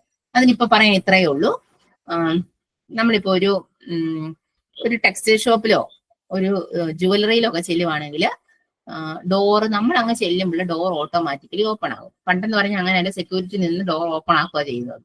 ഇന്നത്തെ കാലഘട്ടത്തിൽ അങ്ങനെയല്ല, ഏത് ചെറിയ കടകളിൽ ചെന്നാലും ഇപ്പം ഡോർ ഓട്ടോമാറ്റിക്കലി ഓപ്പൺ ആകുകയാണ്. അതായത് ഒരു ഒബ്ജക്റ്റ് വരുമ്പോൾ ഡോർ ഓട്ടോമാറ്റിക്കലി ഓപ്പൺ ആകുന്നുണ്ടെങ്കിൽ ആ ഒബ്ജക്റ്റിനെ സെൻസ് ചെയ്യാൻ ഒരു സെൻസർ ആ ഡോറെ കൊടുത്തിട്ടുണ്ട്. അപ്പൊ ആ സെൻസർ നമ്മൾ ഒരു ഒബ്ജക്റ്റ് എന്ന് പറഞ്ഞാൽ ഹ്യൂമൻ ബീങ് ആകാം, എന്ത് വേണമെങ്കിലും ആകാം, ഇല്ലേ? ഹ്യൂമൻ ബീങ് തന്നെയല്ല, വേറെ എന്ത് വേണമെങ്കിലും ആകാം. അങ്ങനെ ഒരു ഒബ്ജക്റ്റ് വരുമ്പോൾ തന്നെ അത് ഓട്ടോമാറ്റിക്കലി ഡോർ ഓപ്പണിങ് ആകും. അല്ലെങ്കിൽ നമ്മൾ ലിഫ്റ്റ് കയറിയിട്ട് നമുക്ക് ലിഫ്റ്റ് അങ്ങ് സ്റ്റാർട്ട് ചെയ്തെങ്കിൽ നമുക്ക് പെട്ടെന്ന് നമ്മൾ ആ ലിഫ്റ്റിന്റെ ഇടയിലോട്ട് നമ്മുടെ കൈ ഒന്ന് വെക്കും. ഒരു ഒബ്ജക്റ്റ് അല്ലെ, എന്തെങ്കിലും ഒരു ഒബ്ജക്റ്റ്, ഒരു പേന ആണെങ്കിലും വെച്ചാൽ ഉടനെ അത് സ്റ്റോപ്പ് ചെയ്യുന്നില്ലേ? അപ്പൊ ഇതൊക്കെ എന്ന് പറഞ്ഞാൽ ഇന്റർനെറ്റ് ഓഫ് തിങ്സിന്റെ കൺസെപ്റ്റാണ്. അതാണ് മെയിൻ ആയിട്ട് ഉദ്ദേശിക്കുന്നത്. അല്ലെങ്കിൽ ഇപ്പൊ നമ്മളൊരു പൈപ്പ്, നമ്മളൊരു ഹോട്ടലിൽ പോയി, റെസ്റ്റോറന്റിൽ പോയി കൈ കഴുകാൻ ചെന്ന്, പണ്ടൊക്കെ നമ്മൾ അങ്ങനെ അല്ലല്ലോ അല്ലെ, പൈപ്പ് തിരിക്കണം. ഇപ്പൊ നമുക്ക് അതല്ല, എന്താ, കൈ അങ്ങോട്ട് കൊണ്ടുവന്നാൽ മതി, ഓട്ടോമാറ്റിക്കലി വെള്ളം വരും. അല്ലെ ഹാൻഡ് ഡ്രയർ ഉണ്ട്, കൈ ഉണക്കാനുള്ളതുണ്ട്. ഇതെല്ലാം എന്തിന്റെ കൺസെപ്റ്റ് ആണ്? ഇന്റർനെറ്റ് ഓഫ് തിങ്സിന്റെ. അതാ ഫസ്റ്റ് പാരഗ്രാഫിൽ പറയുന്നത്. അപ്പൊ അത് നോക്കി വായിച്ചു നോക്കിക്കോണം കേട്ടോ. എക്സാമ്പിൾസ് വേറെ ഇവിടെ പറയുന്നു. Pet tracking devices. Pet tracking devices നമുക്കിങ്ങനെ അങ്ങനെ ഇപ്പം ഈ ഡോഗ് സ്ക്വാഡ് ഒക്കെ കൊടുക്കാറില്ലേ, അല്ലേ? അതായത് ആ ഡോഗയില് ഒരു സെൻസർ വെക്കും. ആ സെൻസറിന്റെ കണക്ഷൻ എങ്ങോട്ടായിരിക്കും? എവിടെയെങ്കിലും ഒരു ക്യാമറയിലോട്ട് കൊടുത്തിട്ട് നമ്മൾ നേരെ കമ്പ്യൂട്ടറിൽ ഇടുന്നതായിരിക്കും. ആ ഉദ്യോഗസ്ഥരത് ഡോഗിനെ അങ്ങ് വിടുന്നു. ബാക്കി കാര്യങ്ങളെല്ലാം അവർക്ക് സ്ക്രീനെ കിട്ടുന്നു. പിന്നെ ഡയബറ്റിക് മോണിറ്റേഴ്സ് അല്ലെ, ഡയബറ്റിക് പേഷ്യൻസിന്, അത് ഹെൽത്ത് കെയറിലെ ഇന്റർനെറ്റ് ഓഫ് തിങ്സിന് വലിയൊരു പ്രാധാന്യം ഉണ്ടെന്ന് മനസ്സിലാക്കുക. പിന്നെ ടെമ്പറേച്ചർ കണ്ടുപിടിക്കാം. അതുപോലെ സ്മാർട്ട് വീറബിൾസിൽ ഇതെല്ലാം, നിങ്ങളുടെ കയ്യിൽ ഒരു വാച്ച് ഉണ്ടെങ്കിൽ, ഇന്നിപ്പോ എല്ലാവരും സ്മാർട്ട് വാച്ച് അല്ലേ യൂസ് ചെയ്യുന്നത് അല്ലെ, അവിടെ നമുക്ക് നമ്മുടെ പ്രഷർ, അതുപോലെ അങ്ങനെയുള്ള വീറബിൾസ് ഇതില്, അതായത് നമ്മൾ യൂസ് ചെയ്യുന്ന ഈ സ്മാർട്ട് വാച്ചിലോ ഒക്കെ എന്തായിരിക്കാം? ഇന്റർനെറ്റ് ഓഫ് തിങ്സിന്റെ കൺസെപ്റ്റ് എന്നാണ് പറയുന്നത് കേട്ടോ. അപ്പൊ അതൊരു ബ്രീഫ് ഇൻട്രൊഡക്ഷൻ നോട്ട് ചെയ്ത് വെക്കുക. അതിന്റെ ക്യാരക്ടറിസ്റ്റിക്സ് പറയുന്നത് dynamic and self adaptive, self configuring, interoperable communication protocols, unique identity, integrated into information network. അതായത് ഡൈനാമിക് ആൻഡ് സെൽഫ് അഡാപ്റ്റിംഗ് എന്ന് പറഞ്ഞാൽ IoT devices and systems may be have a capability of dynamically adapt with the changing context and take actions based on their operation conditions, users context and sensed environment. Example, the surveillance system is adapting itself based on the context and changing conditions. അല്ലെ, CCTV ഒക്കെ വെച്ച്, camera ഒക്കെ വെച്ച് ഇപ്പൊ എല്ലാം എടുക്കുന്നത് നമുക്കറിയാം, monitor ചെയ്യുമായിരിക്കും. ഓരോരുത്തരുടെ ബിഹേവിയർ മോണിറ്റർ ചെയ്യാനല്ലേ വെച്ചിരിക്കുന്നത്. പിന്നെ സെൽഫ് കോൺഫിഗർ ചെയ്യാനും, അതുപോലെ ഇതൊക്കെ കമ്മ്യൂണിക്കേഷൻ ചെയ്യണമെങ്കിൽ ഇതിനകത്തൊക്കെ പ്രോട്ടോകോളുകൾ വേണം എന്നുള്ളതും, പിന്നെ ഒരു ഐഡന്റിറ്റി വേണം. IoT ഡിവൈസസിന് എപ്പോഴും ആ ഒരു ഡിവൈസ് ആക്സസ് ചെയ്യണമെങ്കിൽ യുണീക്ക് ഐഡന്റിഫയറും ആയിരിക്കണം. പിന്നെ ഇതെല്ലാം ഒരു നെറ്റ്വർക്കുമായിട്ടായിരിക്കും കണക്ട് ചെയ്ത് വെച്ചിരിക്കുന്നത്. അത്രയാണ് അതിന്റെ ക്യാരക്ടറിസ്റ്റിക്സ് പറയുന്നത്. ഇനി IoTയുടെ കാറ്റഗറീസ്. ആ ക്യാരക്ടറിസ്റ്റിക്സ് പഠിച്ചോണം. IoT ബ്രീഫ്ലി എക്സ്പ്ലെയിൻ, അല്ലെങ്കിൽ ഒരു ഡെഫിനേഷൻ ഓഫ് IoT ചോദിച്ചതിന്റെ ക്യാരക്ടറിസ്റ്റിക്സും അതിന്റെ കാറ്റഗറി ഒക്കെ ചോദിച്ച് കണ്ടിട്ടുണ്ട് കേട്ടോ. അപ്പം consumer IoT, industrial IoT, infrastructure IoT, അതുപോലെ ഇന്റർനെറ്റ് ഓഫ് മിലിറ്ററി തിങ്സ്. ഇത്രയും അതിന്റെ കാറ്റഗറി പറയുന്നുണ്ട്. First one consumer IoT, CIoT. എപ്പോഴും ഓർക്കുക, സ്മോൾ ലെറ്ററിലേ എഴുതാൻ പറ്റത്തുള്ളൂ. അത് അതിന്റെ നേച്ചർ അങ്ങനെയാണ് കേട്ടോ. It refers to the usage of IoT for consumer applications and devices. IoT products include smartphone, wearables, smart assistant, home appliances, etc. ഇതെല്ലാം ഏത് വരും? കൺസ്യൂമർ IoT വരും. നമ്മളിപ്പോ പറഞ്ഞ സ്മാർട്ട് ഫോൺ ആയാലും, വീറബിൾസ് നമ്മുടെ സ്മാർട്ട് വാച്ച് ആയാലും, അതുപോലെ നമ്മുടെ വീട്ടിൽ യൂസ് ചെയ്യുന്ന ഹോം അപ്ലയൻസസ് ഒക്കെ ഇല്ലേ, അത് സ്മാർട്ട് ലൈറ്റ്, ഇതൊക്കെ ഏത് വരും? കൺസ്യൂമർ IoT വരും. അപ്പൊ ഇങ്ങനെ നമ്മൾ കൊടുത്തിട്ടുണ്ടെങ്കിൽ നമുക്ക് ഒന്നെങ്കിൽ ഒരു വൈഫൈ, അല്ലെ ബ്ലൂടൂത്ത്, അല്ലെ സിഗ്ബി പോലുള്ള ഏതെങ്കിലും ഒരു നെറ്റ്വർക്ക്, സിഗ്ബി ഒക്കെ എന്നാണ് മുന്നോട്ട് വരുന്നുണ്ട് കേട്ടോ. ഇത് വെച്ചാൽ മാത്രം ഇതിന്റെ ഡാറ്റ ആക്സസ് ചെയ്യാൻ പറ്റുള്ളൂ. പിന്നെ ഇൻഡസ്ട്രിയൽ IoT ഉണ്ട്. Industrial IoT is the most dynamic wing of the IoT industry. Industrial IoT ഏറ്റവും മെയിൻ ആയിട്ടൊരു വിങ് ആണെന്നാണ് പറയുന്നത്. That is it focuses on augmenting existing industrial system. എന്ന് പറഞ്ഞാൽ ഇത് industrial internet is perhaps the most well known examples of IIoT. അതായത് industrial internet എന്നാണ് ഉദ്ദേശിക്കുന്നത്. വാണിജ്യപരമായിട്ട് ഇന്റർനെറ്റ് എങ്ങനെ യൂസ് ചെയ്യുന്നു, that is industrial internet of things. പിന്നെ പറഞ്ഞ ഇൻഫ്രാസ്ട്രക്ചർ IoT എന്ന് പറഞ്ഞാൽ this technology to boost efficiency, cost savings and maintenance. Technically speaking, infrastructure IoT is A subset of ഏത്? IIoTയുടെ, ഇൻഡസ്ട്രിയൽ IoTയുടെ സബ്സെറ്റ് ആണ് ഇൻഫ്രാസ്ട്രക്ചർ IoT. പിന്നെ പറയുന്നത് internet of military things, IOMT, internet of military things is also referred as A battle field IoT, simply referred as IOBT എന്ന് വേണേലും പറയാം. അതായത് ബാറ്റിൽ field of things എന്ന് പറയുന്നത്. എന്ന് പറഞ്ഞാല് common IOMT applications connecting ship, plane, tank, soldiers, drones, and even forward operating bases via interconnected system. അല്ലെ? ഇത് അതായത് നമുക്ക് നമ്മളുടെ അതായത് മിലിറ്ററി തിങ്സ്, മിലിറ്ററിയിലുള്ള അതായത് അങ്ങനെ നമുക്കിപ്പം ഷിപ്പുകളെ തമ്മിൽ കണക്ട് ചെയ്യണമെങ്കിലോ, എയറോപ്ലെയിനുകളെ തമ്മിൽ കണക്ട് ചെയ്യണമെങ്കിലോ, അല്ലെങ്കിൽ സോളിഡേഴ്സ്, ഡ്രോൺസ്, ഇതൊക്കെ നിങ്ങൾക്ക് അറിയാവുന്ന കാര്യങ്ങളാണ്. ഇവയൊക്കെ തമ്മിൽ കണക്ട് ചെയ്യണമെങ്കിൽ, അല്ലെങ്കിൽ ടാങ്ക് എന്ന് പറഞ്ഞാല് ടാങ്ക് എന്ന് ഉദ്ദേശിക്കുന്നത് ലിക്വിഡ് ഒക്കെ പോകുന്ന ടാങ്ക് ഇല്ലേ നമുക്ക്, എന്താ ലിക്വിഡ്, ഈ അതായത് പെട്രോളോ ഡീസലോ അതുപോലുള്ള ലാർജ് കണ്ടെയ്നറൊക്കെ ട്രാൻസ്പോർട്ട് ചെയ്യുമ്പോഴും അങ്ങനെയൊക്കെ വരുന്ന കൺസെപ്റ്റിലോട്ടാണ് നമുക്ക് ഏതായിരിക്കും ഇന്റർനെറ്റ് ഓഫ് മിലിറ്ററി തിങ്സ് പറയുന്നത്. അപ്പം അതിന്റെ കാറ്റഗറി അത്രയും പേര് പഠിച്ചു വെച്ചാൽ കൺസ്യൂമർ ഉണ്ട്, ഇൻഡസ്ട്രിയൽ ഉണ്ട്, ഇൻഫ്രാസ്ട്രക്ചർ ഉണ്ട്, മിലിറ്ററി ഓഫ് തിങ്സ് ഉണ്ട്. Then IoT enables and connectivity layers ഒന്നുമില്ല. ബേസ് ലൈൻസ് ഓഫ് ടെക്നോളജി പറയുമ്പോൾ IoTയുടെ സെക്യൂരിറ്റിയാണ് പറയുന്നത്. അതെല്ലാം ജസ്റ്റ് വായിച്ചു നോക്കിയാൽ മതി. IoT security, IoT analytics, IoT things, short range IoT network, low range കേട്ടോ. അതൊന്ന് ജസ്റ്റ് വായിച്ചാൽ മതി. പിന്നെ നമുക്ക് പറയുന്നത് സെൻസറാണ് നെക്സ്റ്റ് പഠിക്കാനുള്ളത്. അപ്പൊ IoTയുടെ കൺസെപ്റ്റ് അത്ര നോട്ട് ചെയ്ത് വെക്കുക. അടുത്ത പോയിന്റ് 8.5 സെൻസർ. സെൻസർ എന്ന് പറഞ്ഞാൽ are used for sensing things and devices. Sensor ആണല്ലോ ഇപ്പൊ ഒബ്ജക്റ്റിനെ നോക്കുമ്പോഴല്ലേ നമുക്ക് ഓട്ടോമാറ്റിക്കലി ഡോറൊക്കെ തുറക്കുന്ന കൺസെപ്റ്റിലോട്ട് ഞാൻ പറഞ്ഞത്. Sensor is a device that provides a usable output in response to a specified measurement. അതായത് ഏതെങ്കിലും ഒരു മെഷർമെന്റ് അവിടെ കൊടുത്തിരിക്കും, എന്നിട്ടൊരു ഔട്ട്പുട്ട് ആയിരിക്കും ഇവിടുന്ന് സെൻസറിൽ നിന്ന് കിട്ടുന്നത്. Sensor attains a physical parameter that convert into a signal suitable for processing. അതായത് ഇലക്ട്രിക്കോ മെക്കാനിക്കലോ ഒപ്റ്റിക്കലോ അങ്ങനെ എന്തെങ്കിലും ഒരു സെൻസർ ആയിരിക്കും അവിടെ വെച്ചിരിക്കുന്നത്. അപ്പൊ ക്യാരക്ടറിസ്റ്റിക്സ് ഓഫ് സെൻസർ എന്ന് പറഞ്ഞാല് sensitivity, resolution, linearity, drift, range, പിന്നെ റേഞ്ച് ഓഫ് സെൻസർ. അത്രയാണ് അതിന്റെ ക്യാരക്ടറിസ്റ്റിക്സ് പറയുന്നത്. അത് ഇമ്പോർട്ടന്റ് ആണ്, നമുക്ക് നോക്കാം.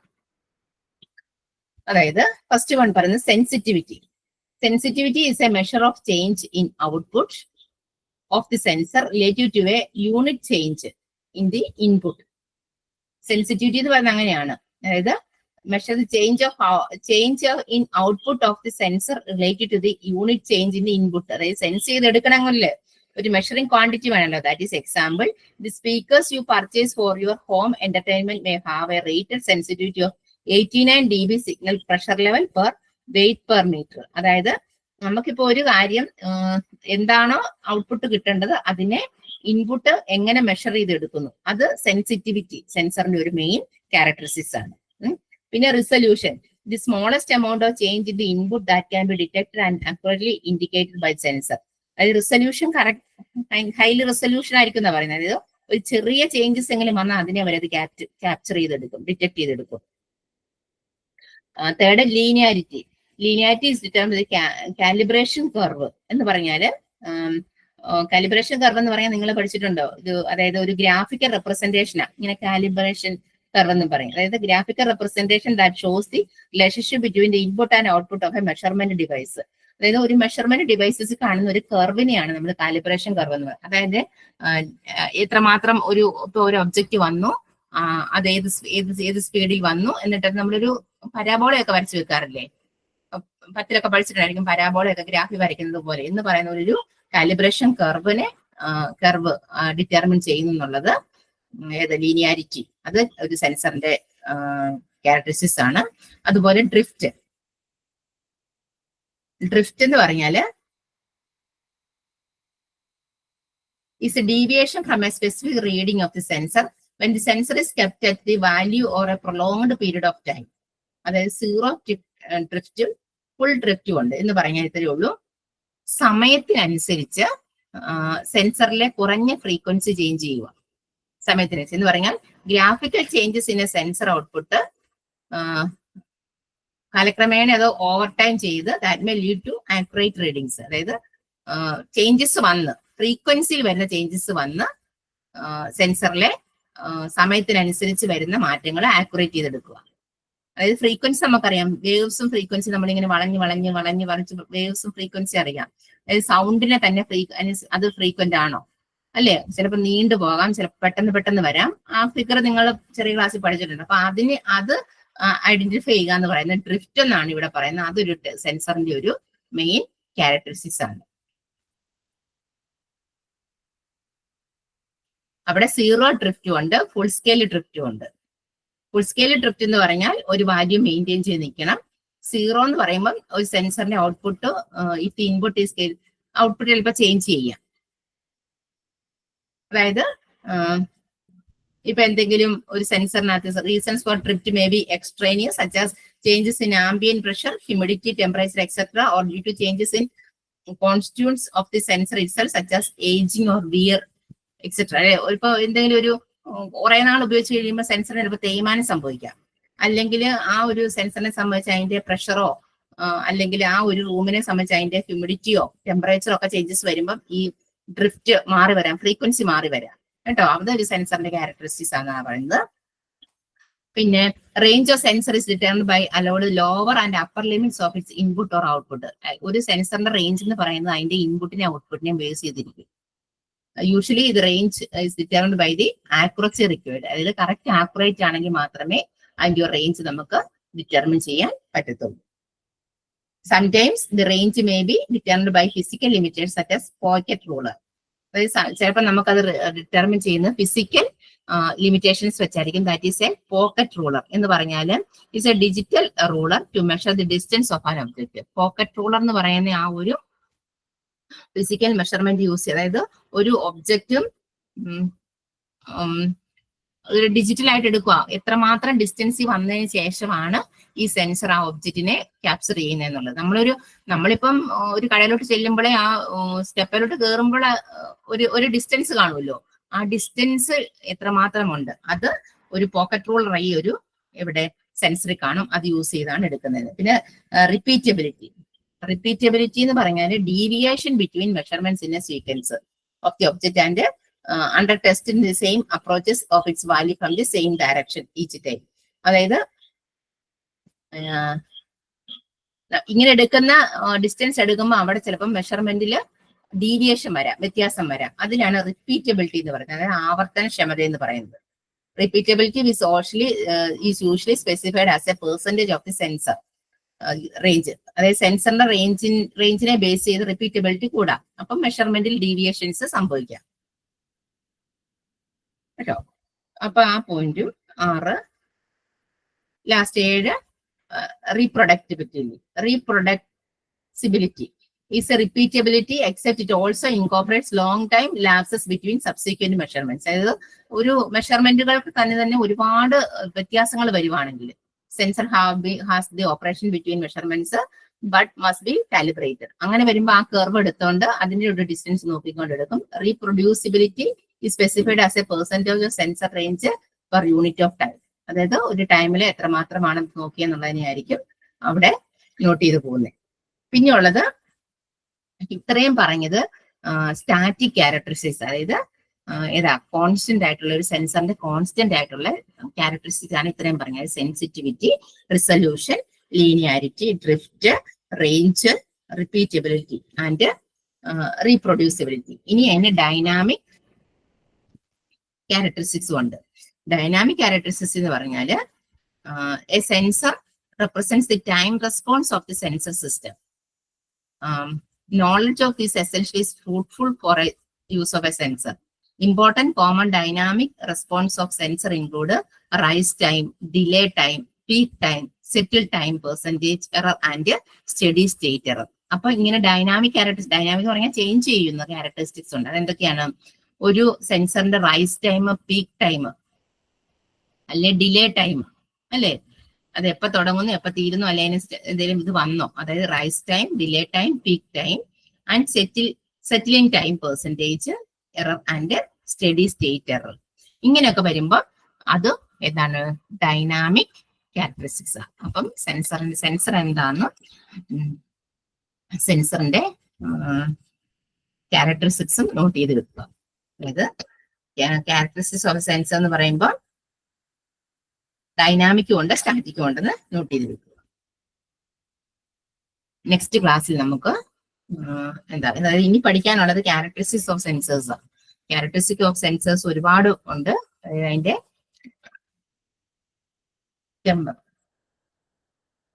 ക്യാരക്ടറിസ്റ്റിക്സ് അല്ല, ക്ലാസിഫിക്കേഷൻ ഓഫ് സെൻസേഴ്സ് 8.6.2 പറയുന്നത്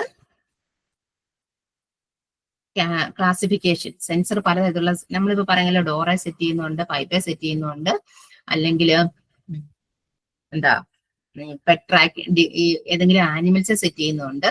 ഹോം അപ്ലയൻസസിലുള്ള സെൻസറുകളുണ്ട്, ഇപ്പൊ ലൈറ്റ് സെൻസറുകളുണ്ട്, അല്ലെ അലാറം സെൻസറുകളുണ്ട്, അല്ലെ അലാറം സെൻസറൊക്കെ കേട്ടിട്ടുള്ള കാര്യങ്ങളല്ലേ.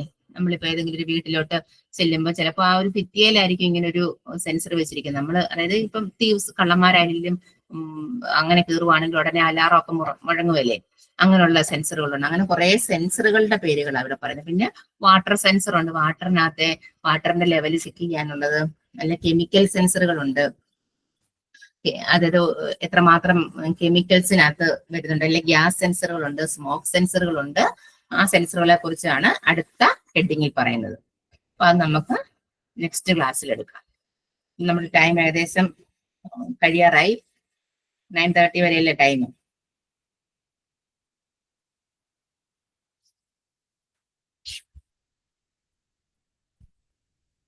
നമുക്ക് അല്ലെങ്കിൽ ഇപ്പൊ എടുത്താലും അത് തീരത്തില്ല.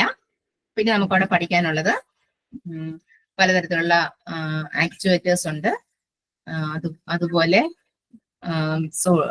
ആക്ച്വേറ്റേഴ്സ് ഉണ്ട്. പിന്നെ നമുക്ക് ആർഡിനോ ബോർഡിനെ കുറിച്ച് പഠിക്കാനുണ്ട്. അതുപോലെ റാസ്ബെറി പൈ, ഇത് രണ്ടുമാണ്. ആർഡിനോ ബോർഡാണ് ഫെമിലിയർ ആയിട്ട് യൂസ് ചെയ്യുന്നത്. ആർഡിനോ ബോർഡ്, റാസ്ബെറി പൈ, അതായത് എംബഡഡ് സി ലാംഗ്വേജ് യൂസ് ചെയ്ത് അവിടെ ചെയ്യുന്നത്. പിന്നെ അതിനകത്ത് യൂസ് ചെയ്യുന്ന നെറ്റ്വർക്കുകൾ ഏതൊക്കെയാണെന്നുള്ളത്: Zigbee, low power wide area network, cellular network, പിന്നെ edge computing and co computing, പിന്നെ ആപ്ലിക്കേഷൻസ് ഓഫ് IoT, വീറബിൾസ്, അത് അങ്ങനെയുള്ള അത്രയും കൂടെ ടോപ്പിക്കുകൾ ഈ ഒരു 8ാമത്തെ ചാപ്റ്ററിൽ നമുക്ക് കണ്ടിന്യൂ ചെയ്യാനുണ്ട്. അത് നമുക്ക് നാളത്തെ ക്ലാസ്സിൽ എടുക്കാം. അപ്പം എന്തെങ്കിലും ഡൗട്ട് ഉണ്ടെങ്കിൽ ചോദിക്കാം, ഇല്ലെങ്കിൽ ലെഫ്റ്റ് ആകാം. Okay, thank you.